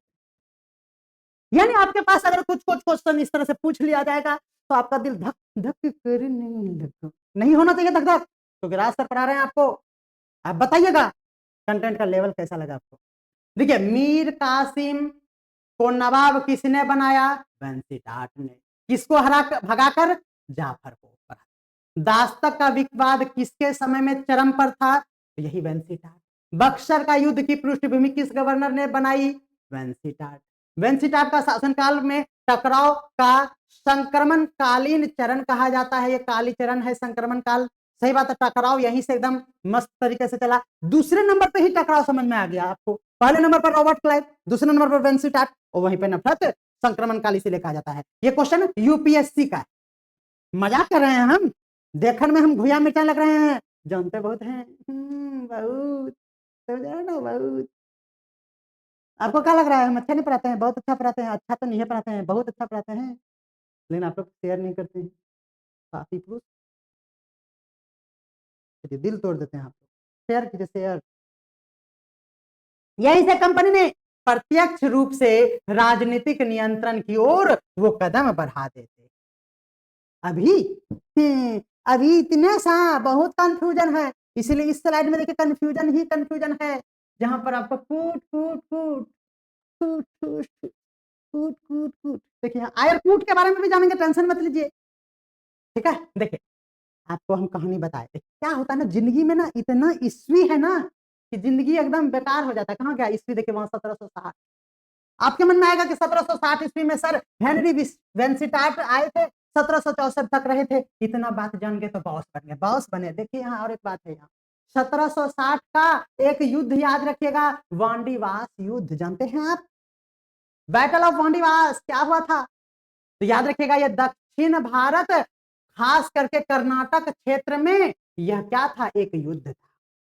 तो समझते हैं कि इस युद्ध का संबंध क्या गवर्नर से था, जो बंगाल का गवर्नर था, ठीक है, समझ में आ रहा है ना। क्या मीर कासिम से कुछ संबंध इसका था, बहुत बात है ना। चलिए देखिए, यह युद्ध अंग्रेज बनाम फ्रांसीसी, बिल्कुल अब समझ में आ गया, क्योंकि उस समय फ्रांसीसी भी थे, उसको भी लात मार कर भगाना था ना, क्योंकि अंग्रेज को सिर्फ राज करना था। तो ये वांडीवास का युद्ध अंग्रेज के साथ किसका, सिर्फ और सिर्फ फ्रांसीसी कंपनी के साथ हुआ था, फ्रांसीसी ईस्ट इंडिया कंपनी के साथ। यानी यहाँ ना मुगल होगा, ना सिराजुद्दौला होगा, ना मीर कासिम और उसका बेटा बच्चा पोता पोती होगा। बहुत दुख होगा, अभी टेंशन नहीं लेना है। हो गया, चलिए तो फ्रांसीसी तो मजे से आ रहा है ना समझ में। वांडीवास फ्रांसीसी साहब, ठीक है 1760। यह युद्ध भारतीय शासकों से नहीं बल्कि सिर्फ और सिर्फ अंग्रेज और फ्रांसीसी औपनिवेशिक संघर्ष से ही जुड़ा हुआ था। युद्ध क्षेत्र आपको ध्यान रखना है, वांडीवास कहां है, वर्तमान में तमिलनाडु, दक्षिण भारत में है, कर्नाटक क्षेत्र था। युद्ध तब क्या हुआ, तो आपके मन में आता है अंग्रेज के तरफ से सेनापति थे आयर कूट कूट, और फ्रांसीसी के तरफ से देखिए सर पर मर, ये सब क्या आयर कूट हो गया। और फ्रांसीसी की तरफ से काउंट डी लैली, लैली लैली थी ना फ्रांसीसी, लैली लैली, इसीलिए उसको कूट दिया, कूट और लेली। यानी अब बोले कोई कंफ्यूजन है, तो वांडीवास का युद्ध भी हिस्ट्री के कारण हम यहाँ पर कंफ्यूजन, यानी इलाहाबाद की संधि जो कि 1765 ईस्वी में होता है, 64 में युद्ध खत्म, एक साल बाद 12 अगस्त, समझ में आ गया होगा। अब देखिए बाप रे बाप, कंफ्यूजन ही कंफ्यूजन है, रास्तर का पता है इसीलिए बच गए हैं आप, कैसे बताएं हम मैं तुझे कि इतना कंफ्यूजन कौन है। अब देखिए आपसे क्वेश्चन पूछ लेता है कि क्वेश्चन देखिए कैसे पूछता है, देखिएगा देखिएगा छुछुंदरपनी देखिएगा आप। इलाहाबाद के संधि के समय गवर्नर जनरल कौन, अब फटाक से बोलिएगा हेनरी वेंसिटाट, बोलिएगा कि नहीं, छुछुंदर कहीं का, कोई भी नहीं। देखिए आंसर क्या है, कोई भी नहीं। क्यों, क्योंकि वहां गवर्नर जनरल तो था ही नहीं, सिर्फ और सिर्फ बंगाल का गवर्नर। यह पद तो रेगुलेटिंग एक्ट में सृजित हुआ था, इतना बताने के बाद भी आप गलती कर गए। Robert Clive governor of Bengal, कार्यकाल पता है आप सभी को, दूसरा कार्यकाल भी हम आपको बता। इलाहाबाद संधि पर हस्ताक्षर कौन करता है, देखिए आप सभी को पता चल गया कि 1764 ईस्वी में दूसरा गवर्नर बंगाल का, इसका समय समाप्त। तीसरे नंबर पर जो बनता है वो फिर से रॉबर्ट क्लाइव आते हैं, ठीक है, ये 1764 में समाप्त, रॉबर्ट क्लाइव आता है, तो 64 के बाद आएगा तो 1765 में आएगा, और 65 में आता है। इसका मतलब इलाहाबाद की संधि के समय रॉबर्ट क्लाइव बन चुके होते हैं, दूसरा कार्यकाल होता है, सेकेंड कार्यकाल होता है, और हस्ताक्षर वही करते हैं। इसलिए क्वेश्चन पूछा जाता है कि इलाहाबाद की संधि किसके शासनकाल में, तो आपका आंसर रॉबर्ट क्लाइव होगा, दूसरा शासन। और हेनरी वेंसिटाट का याद रखना है, बक्सर की लड़ाई, बिल्कुल। लेकिन जब अगर कोई पूछ दे गवर्नर जनरल, तो याद रखेगा वो तो नहीं था, सिर्फ और सिर्फ बंगाल का गवर्नर। गवर्नर जनरल का पद फिर से बता दे रहे हैं, रेगुलेटिंग एक्ट 1773 ईस्वी में आया, और यहां पर गवर्नर वाला पद खत्म हो गया, गवर्नर जनरल का पद आया, यानी 5 नाम यहां पर खत्म हो गया, 5 शासनकाल गवर्नर का खत्म हो गया, बंगाल का गवर्नर का, और एक नया कहानी यहां से फिर शुरू होता है। और पहला गवर्नर जनरल जो है वो वारेन हेस्टिंग बन जाता है 1773 में। तो ये तो बाद का टॉपिक है, पहले हम लोग 1 नंबर और 2 नंबर आज पढ़ लिए, ठीक है ना। 3 नंबर में चूंकि रॉबर्ट क्लाइव रिपीट होता है, तो रॉबर्ट क्लाइव वाला वीडियो में ही हम कल पढ़ा चुके हैं, ठीक है ना। तो अब हम लोग 1 2 जान गए, तीसरा भी रॉबर्ट क्लाइव था तो जान गए। तो अब हम लोग क्या करेंगे, चौथे नंबर का पढ़ेंगे कि बंगाल का चौथा गवर्नर कौन था। कमेंट करके बताइएगा चौथा गवर्नर कौन था, तो कौन था, तो रॉबर्ट क्लाइव तीसरे नंबर पर था, ये पढ़ा चुके हैं, हम पढ़ा चुके हैं ना, तीसरे नंबर पर ये पढ़ा चुके हैं। और कुछ बातें हैं क्या, कुछ बातें इसमें हैं, दूसरे शासनकाल में ये सब पढ़ा चुके हैं, ठीक है। तो हम आपसे क्वेश्चन पूछ रहे थे चौथे नंबर वाला, तो चौथे नंबर पर है हमारा ये, ठीक है ना। कौन है हमारा, पहले हेनरी, फिर छोटा हो गया हैरी, समझ में आया ना, हाँ ये याद रखिए, पहले हेनरी, बड़ा जैसा हेनरी 3 लेटर, और अब छोटा हो गया हैरी, समझ में आ गया ना। पहले नो, फिर नो बाबूकन चला गया, तो ये चौथे नंबर पर है। और 5वें नंबर पर हम फिर से दिखा, ये कल पढ़ेंगे हम लोग, ठीक है ना। तो फिर 5वें नंबर पर हम लोग देख लेंगे, वो हमारा होगा क्या, देखिए हम बता चुके हैं लेकिन थोथना दिखा दे रहे हैं आपको। 5वें नंबर पर होगा जॉन कार्टियर, हाँ, देख लीजिए क्या हो, मूछे हो तो इसके जैसा हो, वरना कुत्ते का दुम जैसा हो, ठीक है ना। तो 5वें नंबर पर, ये अंतिम है, तो यहां से भी भर भर के क्वेश्चन पूछे। उसके बाद कहां जा रहे हैं, 100 क्वेश्चन हम कराएंगे। कितना? 100 एमसीक्यूज कराएंगे इस 5 चुकंदर पर। इसलिए हमारे साथ बने रहिए, और भटक गए तो तुम लटक गए, इसीलिए हमारे साथ बने रहेंगे। तीसरा नंबर वाला, बंगाल का गवर्नर रॉबर्ट क्लाइव। जी हाँ, पहले पर कौन थे कमेंट करके बताइएगा क्या, दूसरे पर कौन थे, और ये तीसरा याद रखिएगा, ये 1767 से 1769 की बातें हैं, जिसमें रॉबर्ट क्लाइव का ये द्वितीय शासनकाल होता है बंगाल के गवर्नर के रूप में। ध्यान में रखिएगा, और इसके प्रमुख उपलब्धियां और कार्य को बेहतरीन तरीके से देखेंगे।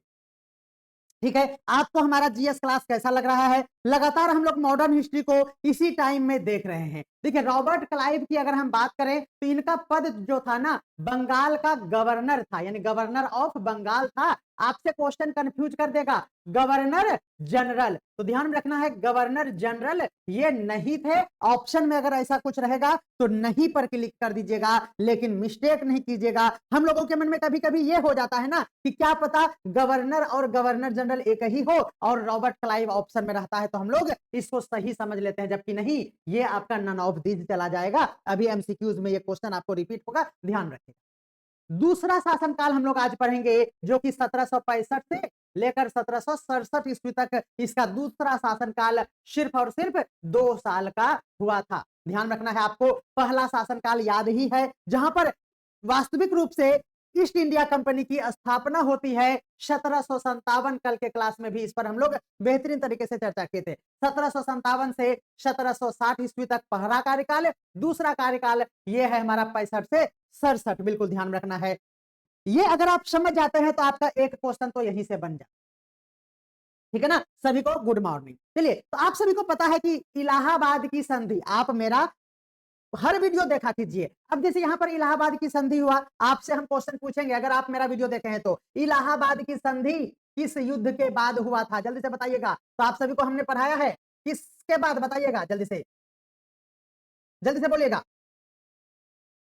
इलाहाबाद की संधि किस युद्ध के बाद हुआ था? तो आपका आंसर होना चाहिए, जल्दी से कमेंट करके बताइएगा।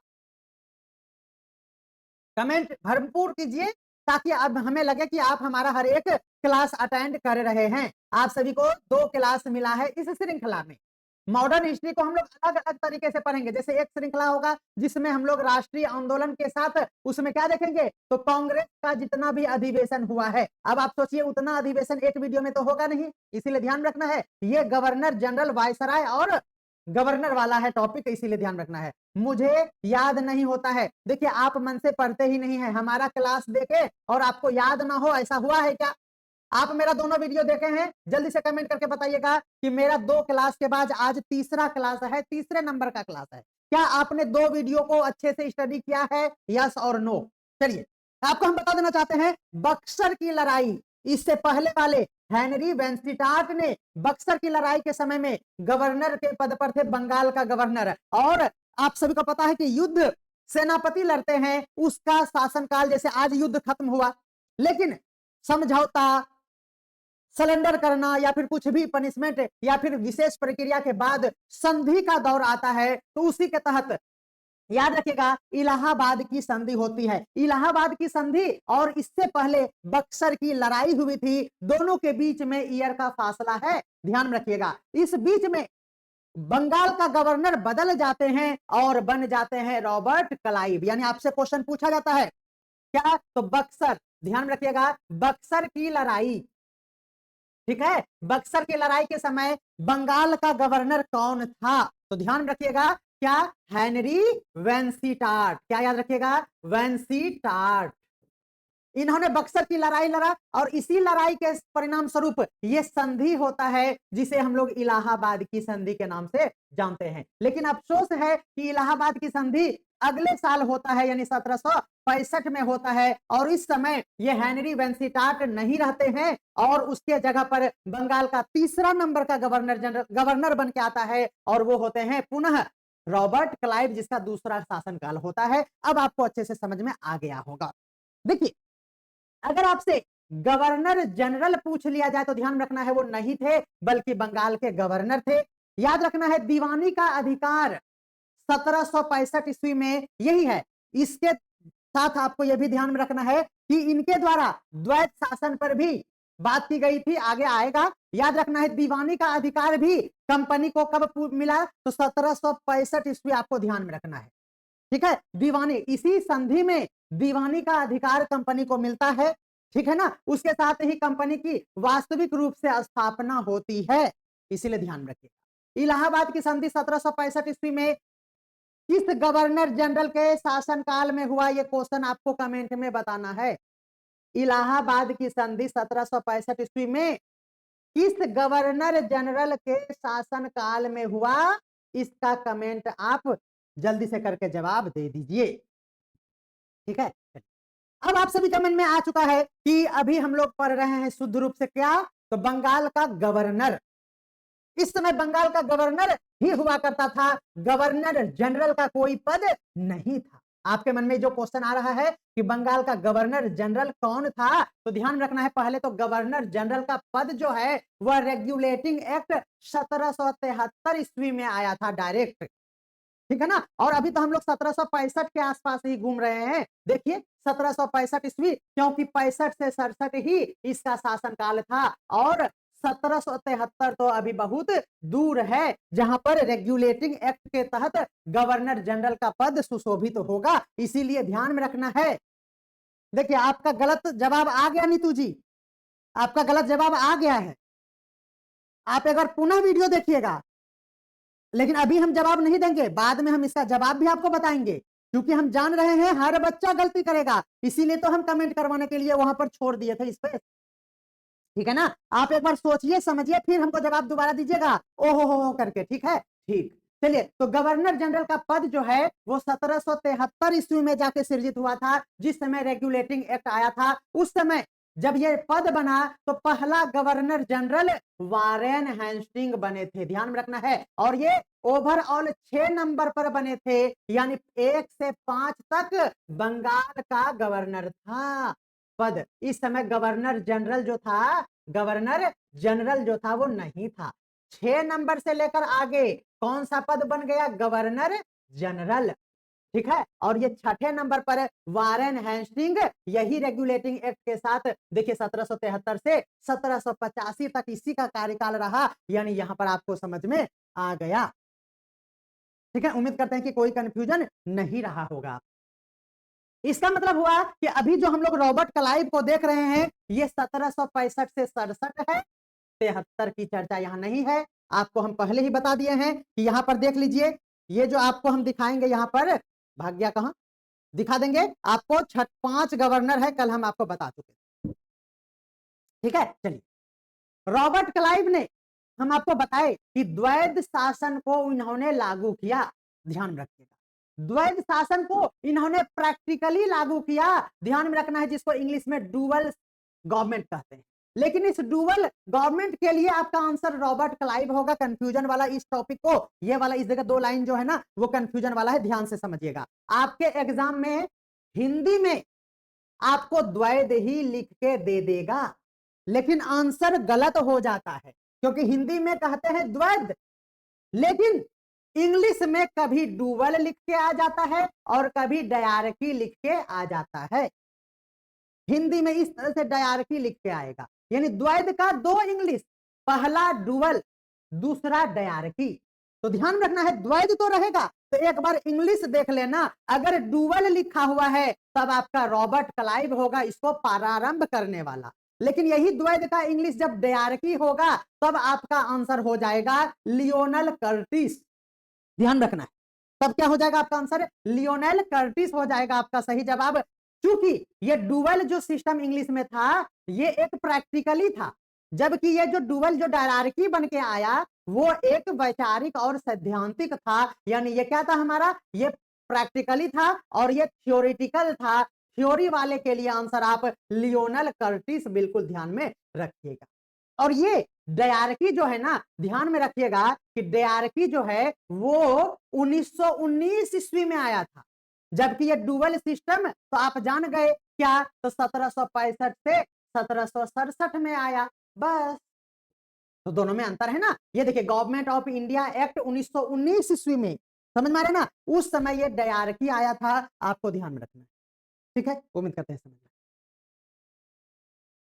और ये जो हमारा 1919 में ये एक्ट आया था, इस समय प्रांतीय शासन ट्रांसफर हुआ था और रिजर्व सब्जेक्ट पर ये बात हम लोग जिस समय 1919 में पहुंचेंगे तो उस समय इसको बात कर लेंगे। ठीक है ना, उम्मीद करते हैं आप इसे समझ चुके होंगे। लियोनल कर्टिस किसके लिए याद रखना है, रॉबर्ट क्लाइव किसके लिए याद रखना है, दोनों में कोई कंफ्यूजन है, यस और नो? क्लियर हो गया तो लिखिए नो कंफ्यूजन, कमेंट में लिखिए नो कंफ्यूजन। क्वेश्चन किस तरह से आपके एग्जाम में, अलग अलग एग्जाम में, बीपीएससी के एग्जाम में, यूपीएससी का प्रीवियस ईयर भी इसमें शामिल है। ठीक है ना, आप कहेंगे कि सर आप इतना विद्वान है, हम कहेंगे नहीं, जब कंटेंट बनता है तो आजकल के जमाने में एआई का यूज किया जाता है, इसलिए एआई कहता है कि यूपीएससी का भी हम तुरंत प्रीवियस ईयर आपको दिखा देंगे, तो बस दिखा देता है, इसीलिए हम आपको ताल ठोक के कहते हैं कि ये यूपीएससी में इस तरह का क्वेश्चन पूछा जाता है। अदरवाइज आपका आसान सा क्वेश्चन ये रॉबर्ट क्लाइव हो जाता है, कभी लियोनल कर्टिस हो जाता है और कंफ्यूजन रह ही जाता है, लेकिन हम आपको कंफ्यूज नहीं कर रहे हैं। आंख एक बार बंद कीजिए और थोड़ा सा ऐसे खोल के हमको भी कभी कभी देखा कीजिए। ठीक है, हम आपको अगर बोले मेरे प्यारे बच्चों द्वैध सिस्टम की बात करते हैं, किसकी बात करते हैं, बोलिए, बोले जल्दी से, नींद लग रहा है, मारेंगे ना, हाँ नींद भाग जाएगा। बात कर रहे थे द्वैध सिस्टम की। आप बोलेंगे कि सर राज सर बोले हैं कि द्वैध सिस्टम वाला जब क्वेश्चन पूछेगा तो इंग्लिश देख लियो, बोले ठीक। द्वैध सिस्टम पूछा, इंग्लिश पलटे, आपको दो इंग्लिश दिखा, बोले यस सर। क्या क्या इंग्लिश दिखा, तो एक दिखा डुअल, बस चुप हो जाइए। जब डुअल दिखा तो आपका आंसर रॉबर्ट क्लाइव ने इसे शुरू किया, इसको जनक बोल देंगे। लेकिन अगर आपको डायरकी दिख गया, इंग्लिश यहां पर देख लीजिए, डायरकी का इंग्लिश ये वाला है। अगर डायरकी हो गया तो लियोनल कर्टिस पर ध्यान चला जाएगा, मारिएगा खटा। और इससे पहले जो आप को हमें कमेंट करने के लिए दिए थे उस पर एक बार ध्यान से देखिए, जो आप रॉबर्ट क्लाइव कमेंट कर रहे हैं ना, वो बंगाल का गवर्नर था, जबकि जो क्वेश्चन हम पूछे हैं उसमें गवर्नर जनरल लिखा हुआ है। इसका मतलब वहां क्या होगा, उस समय गवर्नर जनरल कोई नहीं था, नन ऑफ दीज इसका सही। अरे मास्टर जी ये तो गड़बड़ा गया, तो ध्यान रखना। हो गया, चलिए। तो हम लोग बात कर रहे थे डुअल की, तो अब आपको समझ में आ गया कि डुअल गवर्नमेंट यानी द्वैध शासन को शुरू करने वाला कौन था, तो रॉबर्ट क्लाइव था। बोलेंगे यस सर। रॉबर्ट क्लाइव ने ये जो है वह व्यवहारिक रूप से लागू किया, यानी प्रैक्टिकली लागू किया, थ्योरेटिकली बाद में लागू हुआ 1919 ईस्वी में, जिस समय गवर्नमेंट ऑफ इंडिया एक्ट आई थी, लियोनल कर्टिस ने उसे लागू किया। याद रखिएगा उस समय बंगाल का गवर्नर हुआ करता था और ईस्वी था 1765 ईस्वी। उस समय दीवानी यानी जो राजस्व की व्यवस्थाएं थी वो कंपनी अपने हाथों में रखती थी, उसी को दीवानी कहते हैं, दीवानी कंपनी के पास थी। और निजामत यानी प्रशासनिक व्यवस्थाएं जो थी वह नवाब यानी मुगलों के पास। ठीक है, डुअल गवर्नमेंट जब पूछा जाएगा द्वैध शासन को समाप्त किसने किया, लागू तो किया किसने, तो रॉबर्ट क्लाइव ने, जबकि इसे समाप्त कर दिया, हटा दिया, क्योंकि इसमें दो सिस्टम था, मुगल भी रहेंगे प्रशासनिक रूप से और आर्थिक रूप से यानी पैसे कौड़ी से संबंधित, राजस्व से संबंधित अंग्रेज होंगे, यानी रॉबर्ट क्लाइव उस समय था। ये दो सिस्टम था। जब अंग्रेज और बलवान हो गया तो क्या जरूरी था, मुगल को तो लात मार के भगा ही दिया। इसका मतलब यह हुआ कि उन्होंने डुअल सिस्टम को समाप्त कर दिया। तो किसने डुअल सिस्टम को समाप्त किया, तो नाम याद रखिएगा, वारेन हेस्टिंग। क्या होगा, वारेन हेस्टिंग, आपका बिल्कुल सही जवाब हो जाएगा। डुअल सिस्टम को समाप्त करने के लिए उन्होंने वारंट निकाला, वारंट मतलब वारेन हेस्टिंग, आपका बिल्कुल सही। मजा आ रहा होगा। चलिए अब हम लोग बात करेंगे कब, तो देखिए यहां हम लिख दिए 1772 ईस्वी, कमेंट भी आ रहा है 1772 ईस्वी। याद रखना है यहां पर क्या हुआ, वही हम बता दिए कि डायरेक्ट कंपनी का रूल यहां पर प्रारंभ होता है, जहां पर मुगलों का कोई भी अब प्रशासनिक रूप से दायित्व नहीं था, उन्हें खदेड़ कर भगा दिया गया। यानी ये मानिए कि उस समय अब मुगल बहुत कमजोर पड़ गया। समझ में आ गया। डायरकी की बात करेंगे तो इस पे शॉर्ट में हम लोग बात कर लेंगे। आप सभी को पता होना चाहिए कि डायरकी जो था वो under government of India act 1919 के तहत आया था। गवर्नमेंट ऑफ इंडिया एक्ट 1919 के अंतर्गत डायरकी को मॉन्टेग्यू चेम्सफोर्ड सुधार द्वारा लाया गया था। डायरकी सिस्टम जो लगाया गया था वो मॉन्टेग्यू चेम्सफोर्ड सुधार के तहत 1919 में लाया था। ये बातें आपको नोट करना चाहिए। उस समय एडविन सैमुअल मॉन्टेग्यू, यही मॉन्टेग्यू है, और वो कौन हुआ करते थे? तो secretary of state for India, और दूसरा नाम था हमारा लॉर्ड चैम्सफोर्ड। इसी के नाम से वो मॉन्टेग्यू चैम्सफोर्ड कहलाया। उस समय वायसराय पद चलता था, गवर्नर का पद नहीं था। और इसी दोनों ने एक सुधार के तौर पर लाया था गवर्नमेंट ऑफ इंडिया एक्ट के तहत, जिसका नाम पड़ा था मॉन्टेग्यू चैम्सफोर्ड सुधार। और ये डायरकी से संबंधित था, डुअल से नहीं। तो उम्मीद करते हैं कि आप इस टॉपिक को भी अच्छे से समझ चुके होंगे। यानी रॉबर्ट क्लाइव का तीसरे नंबर पर दूसरा कार्यकाल, समझ में आ रहा है ना? तीसरे नंबर पर मतलब पहले रॉबर्ट क्लाइव बना था, दूसरे नंबर पर हेनरी वेंसिटार्ट बना, फिर तीसरे नंबर पर क्या बना? Robert Clive. यानी रॉबर्ट क्लाइव तीसरा नंबर का कौन था? बंगाल का गवर्नर था। और ये रॉबर्ट क्लाइव का दूसरा शासनकाल था, जो कि हम लोग जान चुके हैं। पहले बताया हेनरी, पहले क्या बताया? हेनरी। और ये 9 चला गया नाना के यहाँ, बचा हैरी। आहा, क्या मारे हैं हम ट्रिक। पहले हेनरी और 9 चला गया नाना पास। समझे ना? तो हो गया हमारा हैरी, इसीलिए पहले हेनरी और बाद में हैरी आया था। चौथे नंबर का कौन था? कमेंट करके बता दीजिए। तो चलिए अब हम लोगों का शुरू होता है बंगाल के गवर्नर के रूप में चौथा बंगाल का गवर्नर। आप सभी को ये बता चुके हैं कि 5 ही गवर्नर थे बंगाल का, उसमें चौथा नंबर पे था हैरी वेरेल्स। क्या देखेंगे? हैरी वेरेल्स। अब हम बता चुके हैं ये है हैरी, इससे पहले दूसरे नंबर पे था हेनरी, और 9 गया नाना के पास। ठीक है, तो हैरी बन गया। तो उम्मीद करते हैं कि याद हो गया होगा। बोलिए जल्दी से जितने भी लाइव जुड़ रहे हैं, कैसा लगा हमारा मजाक, मतलब क्लास? जल्दी से बोलिएगा। तो इनके बारे में भी हम लोग इसका पूरा खानदान जानेंगे कि ये क्या क्या काम किए। इससे पहले बंगाल के गवर्नर के रूप में हमने रॉबर्ट क्लाइव पढ़ लिया, हेनरी वेंसिटार्ट पढ़ लिया, फिर रॉबर्ट क्लाइव का दूसरा कार्यकाल भी जान गया। अब हम लोग चौथे नंबर हैरी वेरेल्स के बारे में जानेंगे, और फिर और एक ठो है, उसको भी आज देख ही लेंगे तो कैसा रहेगा। लेकिन आप हमारे साथ इसी तरह उत्साह होकर कमेंट करते रहिएगा। कमेंट नहीं आएगा तो मजा कैसे आएगा?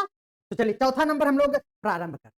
ठीक है, हैरी वेरेल्स, वेरलस्ट क्या पढ़ेंगे इसको? Harry Verelst. ठीक है, चलिए 23 सितंबर। अब देखिए यहाँ पर डेट हम इसीलिए लिख दे रहे हैं ना, ये डेट है कि कौन जाने कौन सा क्वेश्चन पूछ बैठे, इसीलिए आपको 23 सितंबर 1667 से, क्योंकि आपको हम पहले बता चुके हैं 67 तक, इससे पहले रॉबर्ट क्लाइव थे। तो 67 से लेकर 23 सितंबर 1769 तक, देखिए सितंबर सितंबर ही है, यानी इसका भी शासनकाल 2 वर्ष का ही था। ये भी क्वेश्चन पूछता है कि इसका शासनकाल कितने वर्षों का था, ये पूछा जाता है। इसमें सबसे बड़ी इसका ये खासियत है ना, अगर एक वर्ड में इस टॉपिक से क्या क्वेश्चन पूछा जाएगा तो उसका क्वेश्चन बस यही पूछा जाता है। देखिए, भ्रष्टाचार और कुप्रशासन का इस पर भयंकर तरीके से आरोप लगता है। कहीं कहीं जब आप डीप लेवल पर पढ़ेंगे, यूपीएससी का कंटेंट देखेंगे, तो आपको समझ में आएगा कि ये आरोप था, साबित नहीं हो पाया था कि ये भ्रष्ट नेता ही थे। इसलिए बिल्कुल आपको ध्यान में रखना। ठीक है, तो उम्मीद करते हैं कि आप इसे समझ चुके होंगे। तो आगे हम लोग देखेंगे हर एक बात इससे संबंधित। देखिए, जब हम लोग हैरी वेरेल्स की बात करें तो यह पद आपको अब कंफ्यूज नहीं करेगा, बंगाल का गवर्नर। ठीक है, ठीक है। अब चलिए, हैरी वेरेल्स के समय में कंपनी को दीवानी का अधिकार मिल चुका था, अभी जस्ट बताए दीवानी था बिल्कुल। ठीक है, फिर वारेन हेस्टिंग ने इसे समाप्त किया था डुएल को, उस समय तक ये बना ही रहेगा सिस्टम। यानी उसके कार्यकाल में कंपनी के हाथों में राजस्व का शासन मिल गया था, इसके पास राजस्व मिलता था, यानी ये कर वसूलते थे। और कर वसूल कर क्या करता था? अपना पेट भर रहा होगा, अपने पॉकेट में एमएलए एमएलए एमएलए, इधर भी ले जिधर ले करता होगा। इसीलिए क्यों? क्योंकि इसीलिए स्पष्ट रूप से हम कह दिए हैं कि राजस्व इनके हाथ में ही था, और बेटा खूब टाका लूट लूट के रखा होगा, इसलिए इन पर भ्रष्टाचार और कुप्रशासन का आरोप लगता है। दीवानी मिलने के बाद कंपनी अधिकारियों ने, जितने भी अधिकारी इन्होंने नियुक्त किया, हम ये बताना चाह रहे हैं कि ये आरोप लगा है तो कैसे लगा है, इसके बीच पीछे का क्या बैकग्राउंड था। देखिए हम जो आपको पढ़ा रहे हैं ना मॉडर्न हिस्ट्री, वो एक कहानी सुना रहे हैं, क्योंकि ये हमारे साथ घटित घटना है। ये ये हमारा हड़प्पन सिविलाइजेशन नहीं है, हड़प्पा सभ्यता नहीं है कि हम आपको सुनाएंगे, सबूत दिखाएंगे। ये तो प्रैक्टिकल है, जो कि हमारे पूर्वजों के साथ ही नहीं, बस 100 साल पहले ये घटित हुआ है। इसका मतलब ये हुआ कि इसको हम कहानी तरह से पढ़ेंगे तो मजा आएगा। जब यहाँ पर ये कंपनी के हाथों में राजस्व था, तो कंपनी का अधिकारी को क्या क्या होगा, उन्होंने निजी व्यापार करने वाले जितने भी थे, क्योंकि ये भी एक व्यापारी थे, लेकिन ये तो सरकारी बन के आए थे क्योंकि इसका ही राज्य था, समझ में आ रहा है ना। तो निजी तौर पर जो लोकल बॉडीज थे, वो जो ये व्यापार करते थे, ठीक है ना, और उनको बढ़ावा दिया गया। क्यों? देखिए अधिकारी ने निजी व्यापार बढ़ा दिया क्योंकि उससे क्या होगा, राजस्व ज्यादा मिलेगा। पहला बात, भारतीय जमींदारों और व्यापारियों का भरपूर शोषण किया गया। उस समय बंगाल, बिहार, उड़ीसा तीनों एक ही था, और वहां से कर वसूली पूरी तरह से अव्यवस्थित तरीके से हो रहा था। देख लीजिए, अव्यवस्थित तरीके से हो रहा था। किसानों पर एकदम अत्यधिक दबाव देना शुरू हुआ और यह शोषण हो रहा था। इसी के परिणाम स्वरूप ग्रामीण अर्थव्यवस्था पूरी तरह से चरमरा गया, कमजोर हो गया। वेरेस्ट स्वयं भी कंपनी के एक भ्रष्ट तंत्र का हिस्सा माने जाते थे। समझ में आ गया? इसका मतलब यह हुआ कि भ्रष्ट तंत्र का जो डुअल सिस्टम था, उसका भरपूर लाभ उठाया। समझ में आ रहा है ना? अब यहां पर देखिए, इसको कंटिन्यू कैरी ऑन भ्रष्टाचार जारी रहा। वंशी टाट आया था। देखिए यहां पर हम ये लिख के ये समझाना चाह रहे हैं इस लाइन से कि आपको नाम एक जैसा लगता है, पहले वंशी टाट यानी पहले स्टार्ट और फिर वेलेस, और बाद में लास्ट वाला है कॉर्टियर, जो कि एक और बचा हुआ है, देखते हैं आज ही हो जाएगा। ठीक है, चलिए वेरेस्ट ये वाला जो है, इस पर भ्रष्टाचार और दुरुपयोग करने की रोक की कोशिश भी की गई थी। याद रखिएगा, एक नाम आता है विलियम बोल्ट्स। क्या नाम है बोलिए? विलियम बोल्ट्स के नाम के पूर्व कंपनी की कर्मचारी ने 1772 ईस्वी में कंपनी के शासन की एक बहुत बड़े स्तर पर आलोचना की, जिससे वेलेस्ट जो आप देख रहे हैं ये भ्रष्टाचार और कंपनी के शासन को करप्ट इन्होंने ही बताया था। कब? तो 1772 ईस्वी में इस पर आरोप साबित करने का प्रयास विलियम वोल्ट ने किया था। ये बातें नोट कर लीजिए। वह करप्शन को रोकने में लेकिन सफल नहीं हुए थे। ये विलियम वोल्ट ने इस करप्शन को रोकने का भरपूर प्रयास किया, साबित भी करने का प्रयास किया, लेकिन सफल नहीं हुआ। इसका मतलब यह हुआ कि करप्ट थे, ये साबित नहीं हुआ, सिर्फ और सिर्फ माना जाता है। हम इतना भाषण तो दे रहे हैं, लेकिन आपको बस इतना सा ध्यान रखना है कि आपसे क्वेश्चन पूछा जाता है बंगाल के किस गवर्नर पर, क्या बंगाल के किस गवर्नर पर, गवर्नर जनरल नहीं, ध्यान में रखिएगा, ठीक है ना, बंगाल में कोई गवर्नर जनरल था ही नहीं। किस पर भ्रष्टाचार के आरोप लगते हैं, तो आपका नाम याद रखना है वेरेस्ट। ये देखिए वेरेस्ट जब पढ़ेंगे तो रेस्ट जैसा, यानी इसको अरेस्ट कर लिया गया भ्रष्टाचार के आरोप में। हम ये ट्रिक बता रहे हैं, रियल नहीं है। द्वैत शासन किसके समय में जारी रहा होगा, तो इसी के शासनकाल में। याद रखिएगा इस दोनों में ये जारी रहा। वेलेस्ट भरपूर इसका फायदा उठाता है, कॉर्टियर में भी जारी रहा, और फिर वारेन हेस्टिंग्स आता है जिन्होंने डुअल सिस्टम को ही समाप्त कर दिया, हम बता चुके हैं। आगे बढ़ते हैं। आपसे किस किस तरह का क्वेश्चन पूछा जाता है, क्योंकि हमने सिमिलर टाइप का ही टॉपिक को आगे बढ़ाया है, इसीलिए आपसे हम ये बोलना चाहते हैं कि क्वेश्चन किस तरह से पूछा गया है वो आप देखिए। तो पहला जो क्वेश्चन पूछा जाता है तिथि पर आधारित है, ये हम लोग देख लेंगे तो आपको समझ में आएगा कि इतना डीप पढ़ना चाहिए या नहीं। तिथि पर आधारित आपसे क्वेश्चन पूछे जाते हैं, जैसे कि हैरी वेलेस्ट जो है बंगाल के गवर्नर कब बने, आप सोच लीजिएगा, अभी पढ़ा दिए हैं। हैरी वेलेस्ट जो है इसका कार्यकाल कितने वर्षों का था, बता दीजिएगा। 1767 से 69 के बीच बंगाल का गवर्नर कौन था, ये भी आप समझ में आ गया होगा। आपसे यह काल और इसके अनुक्रम पर आधारित क्वेश्चन भी पूछे जाते हैं, जैसे रॉबर्ट क्लाइव हैरी वेरेस्ट और कॉर्टियर को सही कालक्रम में व्यवस्थित करें। आपको पता चल गया कि ये हमारा 1 नंबर पे रहा होगा, ये 2 नंबर पे ही रहा होगा, और ये 3 नंबर पे ही रहा होगा, ये 5वें नंबर पर और लास्ट था। निम्नलिखित में से इस तरह का क्वेश्चन आपसे क्वेश्चन पूछा जाता है, निम्नलिखित में से कौन 1767 में के बाद बंगाल का गवर्नर बना, जल्दी से कमेंट करके इसका बता दीजिए। तो देखिए 67 के बाद इसके बीच में कौन था, तो वेरेल्स थे। यही इसका जवाब हो जाएगा 2 नंबर का। अभी जवाब नहीं देते तो गड़बड़ा भी जाता आपका। ठीक है, चलिए पद पर आधारित भी पूछा जाता है। हैरी वेलेस जो है किस पद पर कार्यरत थे? देखिए गवर्नर जनरल भी देता है, वायसराय भी देता है और बंगाल का गवर्नर कमांडर इन चीफ। तो आपको समझ में आ गया कि बंगाल का गवर्नर था।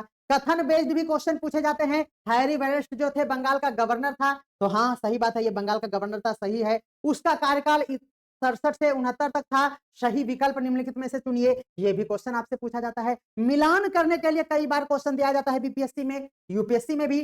तो मिलान पर आधारित प्रश्न, जैसे सूची दे दिया ये वाला और इसको आप मिलान कीजिए। वन लाइनर फैक्ट ये आपको हम बता चुके हैं, ये भी ध्यान में रखिए। बहुत सारे क्वेश्चन घटनाओं को क्रमबद्ध तरीके से जोड़कर प्रश्न पूछे जाते हैं, जैसे ग्रेट बंगाल फेमिनी जो कि 1760 की पृष्ठभूमि किस गवर्नर के कार्यकाल में हुई? आप सभी को पता होना चाहिए कि बंगाल में जो 1770 ईस्वी में अकाल पड़ता है, विशाल महाअकाल है वो, है ना, उसका प्रभाव आप सभी को पता है कि जैसे अकाल हुआ था, पिछले साल भी खेती बाड़ी नहीं हुई थी, उसके पहले भी खेती बाड़ी नहीं हुई थी, तो भयंकर तरीके से अकाल 1770 में हुआ, जिसे ग्रेट बंगाल फेमिन बोलते हैं। इसका मतलब इसकी शुरुआत यानी आधारशिला बोले तो पद पृष्ठभूमि किसके शासनकाल में हुआ? यहां पर भी आपका आंसर हैरी वेलेस ही होता है। ये क्वेश्चन एकदम डीप लेवल का, ठीक है।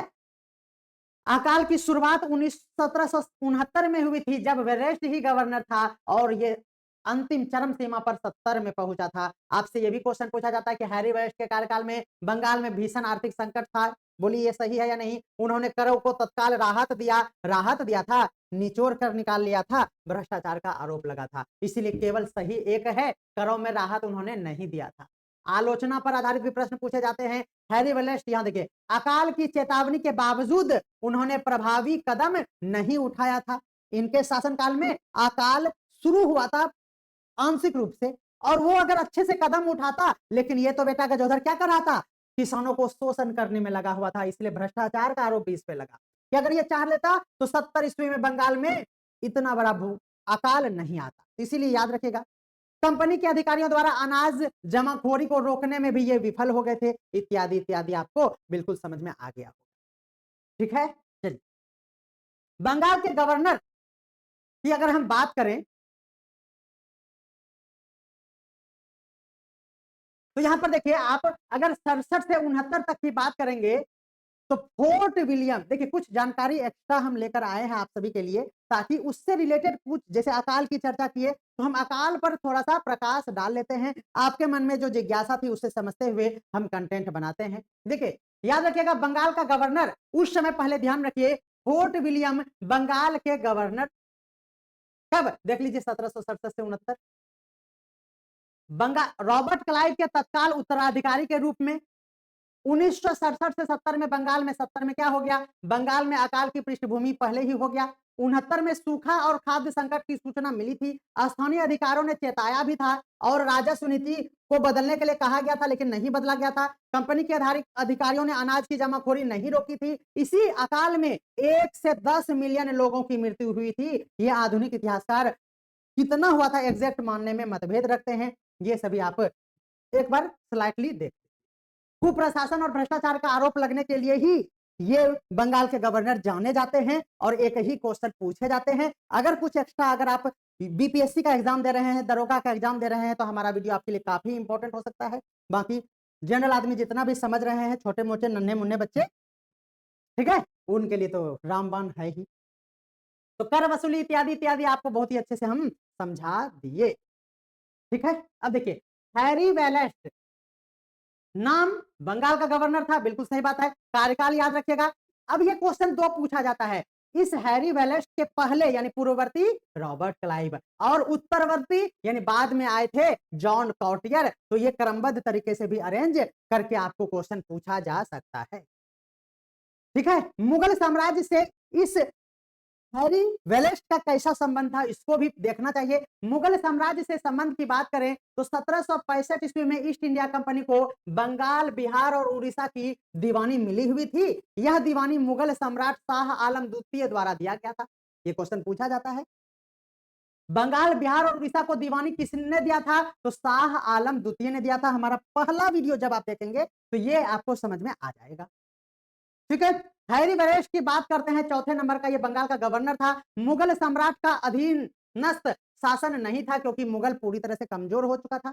यह कंपनी के प्रतिनिधि के रूप में शासन करता रहा और मुगल सम्राट केवल नामात्र उस समय अपने प्रभुत्व में था, इसलिए मुगल से इसका कोई पंगा उतना हुआ ही नहीं, इसीलिए कोई युद्ध भी नहीं।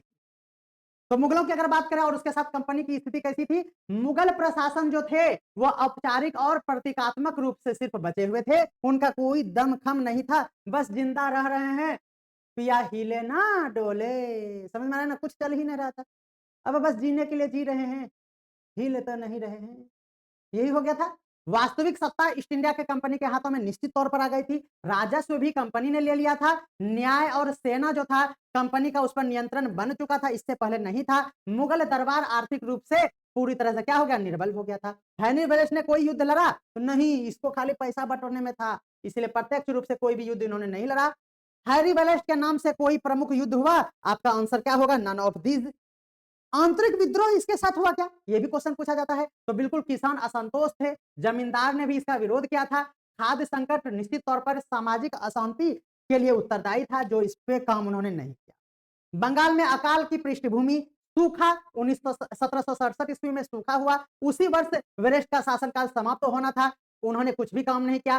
कर वसूली भी वो जारी रखते हैं, अनाज की जमाखोरी भी रोकने का कोई उपाय नहीं करते हैं। वेस्ट का इतिहास में क्यों याद करेंगे बताइए, तो चूंकि वो बंगाल के गवर्नर थे। कितने नंबर का गवर्नर था, तो चौथे नंबर का गवर्नर था, बिल्कुल आपको ये ईयर भी याद रखिएगा। मुगल दीवानी व्यवस्था के अंतर्गत शासन तो कर रहा था, 70 में जो अकाल हुआ इसकी पृष्ठभूमि यही इसी का शासनकाल में हुआ। कुप्रशासन और भ्रष्टाचार का आरोप भी लगा, कंपनी शासन कमजोर हो चुका था, नहीं, कंपनी शासन की कमजोर प्रशासनिक संरचना का एक उदाहरण इन्होंने दिया, लचीला पड़ गया था। हैरी वेल्स कौन थे, तो याद रखिएगा अंग्रेज ईस्ट इंडिया कंपनी का एक अफसर पहले हुआ करते थे, बाद में वो बंगाल के गवर्नर बना दिए गए। इति श्री रेवा खंडे मॉडर्न हिस्ट्री का चौथा अध्याय समाप्त हुआ। कोई बजाओ, कुछ भी बजा लो, खाली बजाओ, किसी को एक थप्पड़ मार के आओ। तो डीप चला गया ये टॉपिक थोड़ा सा, क्योंकि ये कुछ भी नहीं था, एक वर्ड का था, भ्रष्टाचारी पुरुष थे, पुरुष ही नहीं, समझ ना, वही थे। कैसा लगा मेरा क्लास, बताओ बताओ, जल्दी से बताओ, तब फिर और आगे बढ़ेंगे हम। और 5वां नंबर प्यार, तो 5वें नंबर पर हम लोग आ चुके हैं और 10 मिनट में क्लास खत्म हो जाएगा, तो क्या कहें, एक बार उधर से हम भी टहल के आते हैं। ठीक, अब आप लोग गाना गाइएगा। पढ़ने लगा हूँ पहले से ज्यादा, पहले से ज्यादा अब समझने लगा हूँ। वाह, तो गजब हो गया भाई, तो मजा आ गया। कैसा लगा मेरा ये गाना, जल्दी से कमेंट करके बताना। और शुरू होता है बेहतरीन तरीके से, बंगाल का अंतिम गवर्नर, नाम पता होगा, जॉन कॉर्टियार। वाह वाह वाह वाह, इससे नहीं करेंगे हम प्यार, समझ रहा ना। चलिए शुरू करते हैं। जॉन कॉर्टियार, इससे कोई नहीं करना प्यार, लेकिन इसका उपलब्धि और इसके पढ़ेंगे आज कार्य। चलो चलिए शुरू करते हैं। इससे पहले 4 बंगाल का गवर्नर आपको मिल चुका है प्लेलिस्ट में, आप बेहतरीन तरीके से इसे देख लेना भाई। अगर यूपीएससी कर रहे हो, आईएएस आईपीएस बनना है, तो राष्ट्र को जरूर एक बार याद करना है, क्योंकि ये वीडियो में हम कुछ छोड़िए नहीं रहे हैं। अब का इसका पुतहू का नंबर दे दें आपको हम, तो हर चीज हम पढ़ा रहे हैं, आपको मजा आ रहा है। अगर लेवल थोड़ा बढ़ाते हैं तो थोड़ा बहुत आपको मजा नहीं आता, लेकिन क्या करें, खाली मजे नहीं आने से होगा, इसलिए पढ़ना। चलिए शुरू करते हैं। 5वें नंबर पर जॉन कॉर्टियार, इससे किसी को नहीं करना है प्यार, इसके बारे में हम लोग आज जानेंगे संपूर्ण।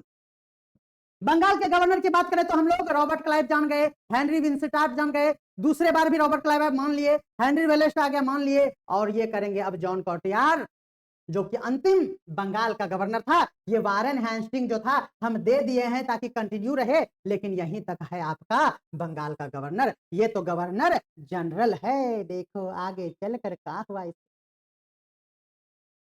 जॉन कॉर्टियार कौन था, आप कहेंगे कि बंगाल का गवर्नर था। यस सर, ये बात तो आप एकदम भेजा में घुसा दिए आप।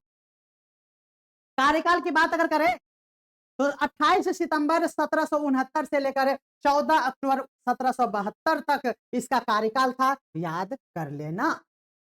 पूर्ववर्ती इसके पहले हैरी वेल्स थे और उत्तरवर्ती वारेन हेस्टिंग थे, जो कि बंगाल के गवर्नर के रूप में आए थे 72 में। ठीक है, तो बिल्कुल आपको ध्यान में रखना है, इस पे भी हम लोग अब कल के क्लास में करेंगे। आज तो हमारा टॉपिक है जॉन कॉर्टियार। वह ईस्ट इंडिया कंपनी के प्रशासक के रूप में आए थे, राजा या सेनापति वो नहीं थे। ये क्वेश्चन के लिए जरूरी है। उस समय बंगाल का वास्तविक स्थिति कैसी थी? तो जब जॉन कॉटियार गवर्नर बना, तब उस समय मुगल के बारे में हम कल के मतलब इससे पहले वाले टॉपिक में बता चुके हैं कि शाह आलम द्वितीय उस समय क्या कहते हैं, गांव देहात में बोरसी, बोरसी समझते हैं ना, आग का जला के मिट्टी का रहता है। शाह आलम द्वितीय का यही हाल था। क्या कर रहा था? मुगल सम्राट शाह आलम द्वितीय बोरसी थे। ठीक है, दीवानी का अधिकार पहले कंपनी के पास चला गया था, असली सत्ता पूरी तरह से कंपनी के हाथ में चला गया, नवाब सिर्फ बचा था लल्लू लाल। समझ रहे ना? हाँ, ठेंगा दिखा दिया था। ये था मुगलों का वास्तविक सत्ता। इससे पहले आप अगर सारा वीडियो देखिएगा ना तो मजा आ जाएगा। तो मुंह कौन चीज आ रहे हैं यहाँ, पहले जाके प्लेलिस्ट में जाके सारा वीडियो देखो। 5वां नंबर वीडियो ये देख रहे हैं आप, 4 तो पढ़ा दिए, क्या कर रहे हैं आप? बाबू का पैसा बर्बाद कर रहे हैं। उम्र देखिए, उम्र आपसे छोटा छोटा लोग ब्याह करके, समझ रहे हैं ना, नन्हा मुन्ना राही है, चल रहा है इसके घर में, और तू क्या कर रहा है? ABCD मारेंगे लोल में घुस जाएगा ओल में। ओल समझते हैं ना? बिल्कुल। कैसा लग रहा है हमारा क्लास? जल्दी से बताइएगा एक बार कमेंट करके। हाँ, तो ये बात हो गया। जॉन कार्टियर का शासनकाल में कोई युद्ध नहीं हुआ, नोट कर लीजिए। ऐसे भी जान गए लोग को पावर ही वो काम ही नहीं लगा, क्योंकि लड़ने वाला कोई था ही नहीं। ये देखिए, शाह आलम द्वितीय कह रहा है कि अब हम कब्र में जा रहे हैं, इसलिए कोई युद्ध होगा? बोलेंगे नहीं। प्रशासनिक संकट के लिए जाना जाता है, क्योंकि थोड़ा बहुत यहाँ पर क्या था, उथल पुथल हो रहा था। क्या हो रहा था? बंगाल में महाकाल की आहट आ चुकी थी। सबसे बड़ा मुद्दा यही था उस समय। सबसे जरूरी हिस्सा, अकाल शुरू हो चुका था, क्योंकि वक्त था 1769 ईस्वी। चरम सीमा पर जो था बंगाल में महाअकाल, वो 1770 में था। जॉन कार्टियर उसी समय गवर्नर बन गया, इसलिए इसका किस्मत फूट गया। लेकिन टैक्स वसूली तो कमीनों ने जारी रखा। अच्छा, ओवर एक्टिंग हो रहा है, क्या ही करें। मन लग रहा है ना भाई? भाई एवं भौजाए, मन लग रहा है? मन लग रहा है कि नहीं? भौजा नहीं, बहन भौजा सब मन लग रहा है। मन मन अब देखिए, ये अंतिम हो जाएगा तो हमको भी इसीलिए खुशी हो रहा है। इसके बाद हम लोग पूरे 5 है तो 5 पर 50, यानी एक गवर्नर पे 10 ऑब्जेक्टिव करेंगे। तो कल के क्लास में इसी टाइम में हम लोग ऑब्जेक्टिव का क्लास रखते हैं। पूरे बंगाल का गवर्नर पर टॉप 50 या कहेंगे तो 100 बना देंगे, है ना? 100 क्वेश्चन आपको ला देंगे, ठीक है ना? बोलिए, ठीक है, चलिए। तो टैक्स वसूली जारी रखा, कंपनी ने राहत नहीं दिया, अनाज व्यापारी ने जमाखोरी भी अपना प्रारंभ रखा। यही सब उसमें और भी घी तेल का काम किया बंगाल का अकाल में। ठीक है, लगभग 1/3, 1/3 बंगाल की जनसंख्या मर गई। देखिए, प्रभावित नहीं हुआ। अब देखिए, यहां मान लीजिए ये बंगाल है, 1/3 मतलब समझ रहे हैं, 3 हिस्सा कर दीजिए, ठीक है ना? 1/3 मतलब क्या हो गया? 1/3 हिस्सा गया, मर गया है बा। इसी कारण इतिहास में कहा जाता है कि the great Bengal feminine occurred during the governorship of John Cartier. John Cartier को असफल गवर्नर का टैग मिल गया, ध्यान में रखिएगा, ठीक है? तो जॉन कार्टियर को एक असफल गवर्नर के रूप में देखा जाता है। इतिहास में जॉन कार्टियर क्यों महत्वपूर्ण है? क्योंकि बंगाल का सबसे भयानक अकाल इसके शासनकाल में प्रारंभ होता है। कंपनी में और मानवीय नीतियां उजागर हो जाती हैं। ब्रिटिश संसद को हस्तक्षेप करना पड़ता है कि तू क्या कर रहा है बंगाल का गवर्नर बनके। और यही हस्तक्षेप आगे जाकर बंगाल का गवर्नर को हटाकर गवर्नर जनरल पद लाया जाता है। रेगुलेटिंग एक्ट के तहत ये सभी बातें आगे देखेंगे। यहां हम लिख भी दिए हैं, आगे चलकर 1773 में इसके जस्ट बाद रेगुलेटिंग एक्ट आता है। बंगाल का गवर्नर अब गवर्नर जनरल के रूप में पद बन जाता है। आसान लाइनों में आप समझिए कि जॉन कार्टियर जो था एक failure lead to British administrative reform, जिसके कारण ही 1770 ईस्वी में महा अकाल हुआ। बस, तो तीसरे 5वें नंबर में कुछ था ही नहीं। हम ऑब्जेक्टिव तो लाया हूं, हम लाए हैं तूफान से किश्ती निकाल कर, इस PDF को रखना बच्चों संभाल कर। ठीक है, ये PDF भी आपको मिल जाएगा, प्रिंटेबल PDF आप प्रिंट कराएंगे। और आपको हमारा पढ़ाने का लेवल, तरीका तो हमें पता है कि हम पागल जैसा पढ़ाते हैं, लेकिन लेवल आपको हमारा कंटेंट का कैसा लगता है? क्या आपके हर एक उम्मीद को पूरा कर पा रहे हैं हम? क्या मेरे पढ़ने के बाद भी आपको लगता है कि हमें 4 बुक बेवजह पलटना पड़ेगा? तो हमें आप बताइएगा, तो और लेवल बढ़ाएंगे। लेकिन मेरे पढ़ाने के बाद आपको पढ़ना नहीं पड़ेगा कोई दूसरा बुक। ये राज सर का पर्सनल कंटेंट है, ये कॉपीराइटेड मटेरियल है। कोई कह दिया तो हम गोली मार देंगे। चलिए मिलते हैं अगले क्लास में जल्दी, तब तक के लिए सभी को जय हिंद, जय भारत, वंदे मातरम।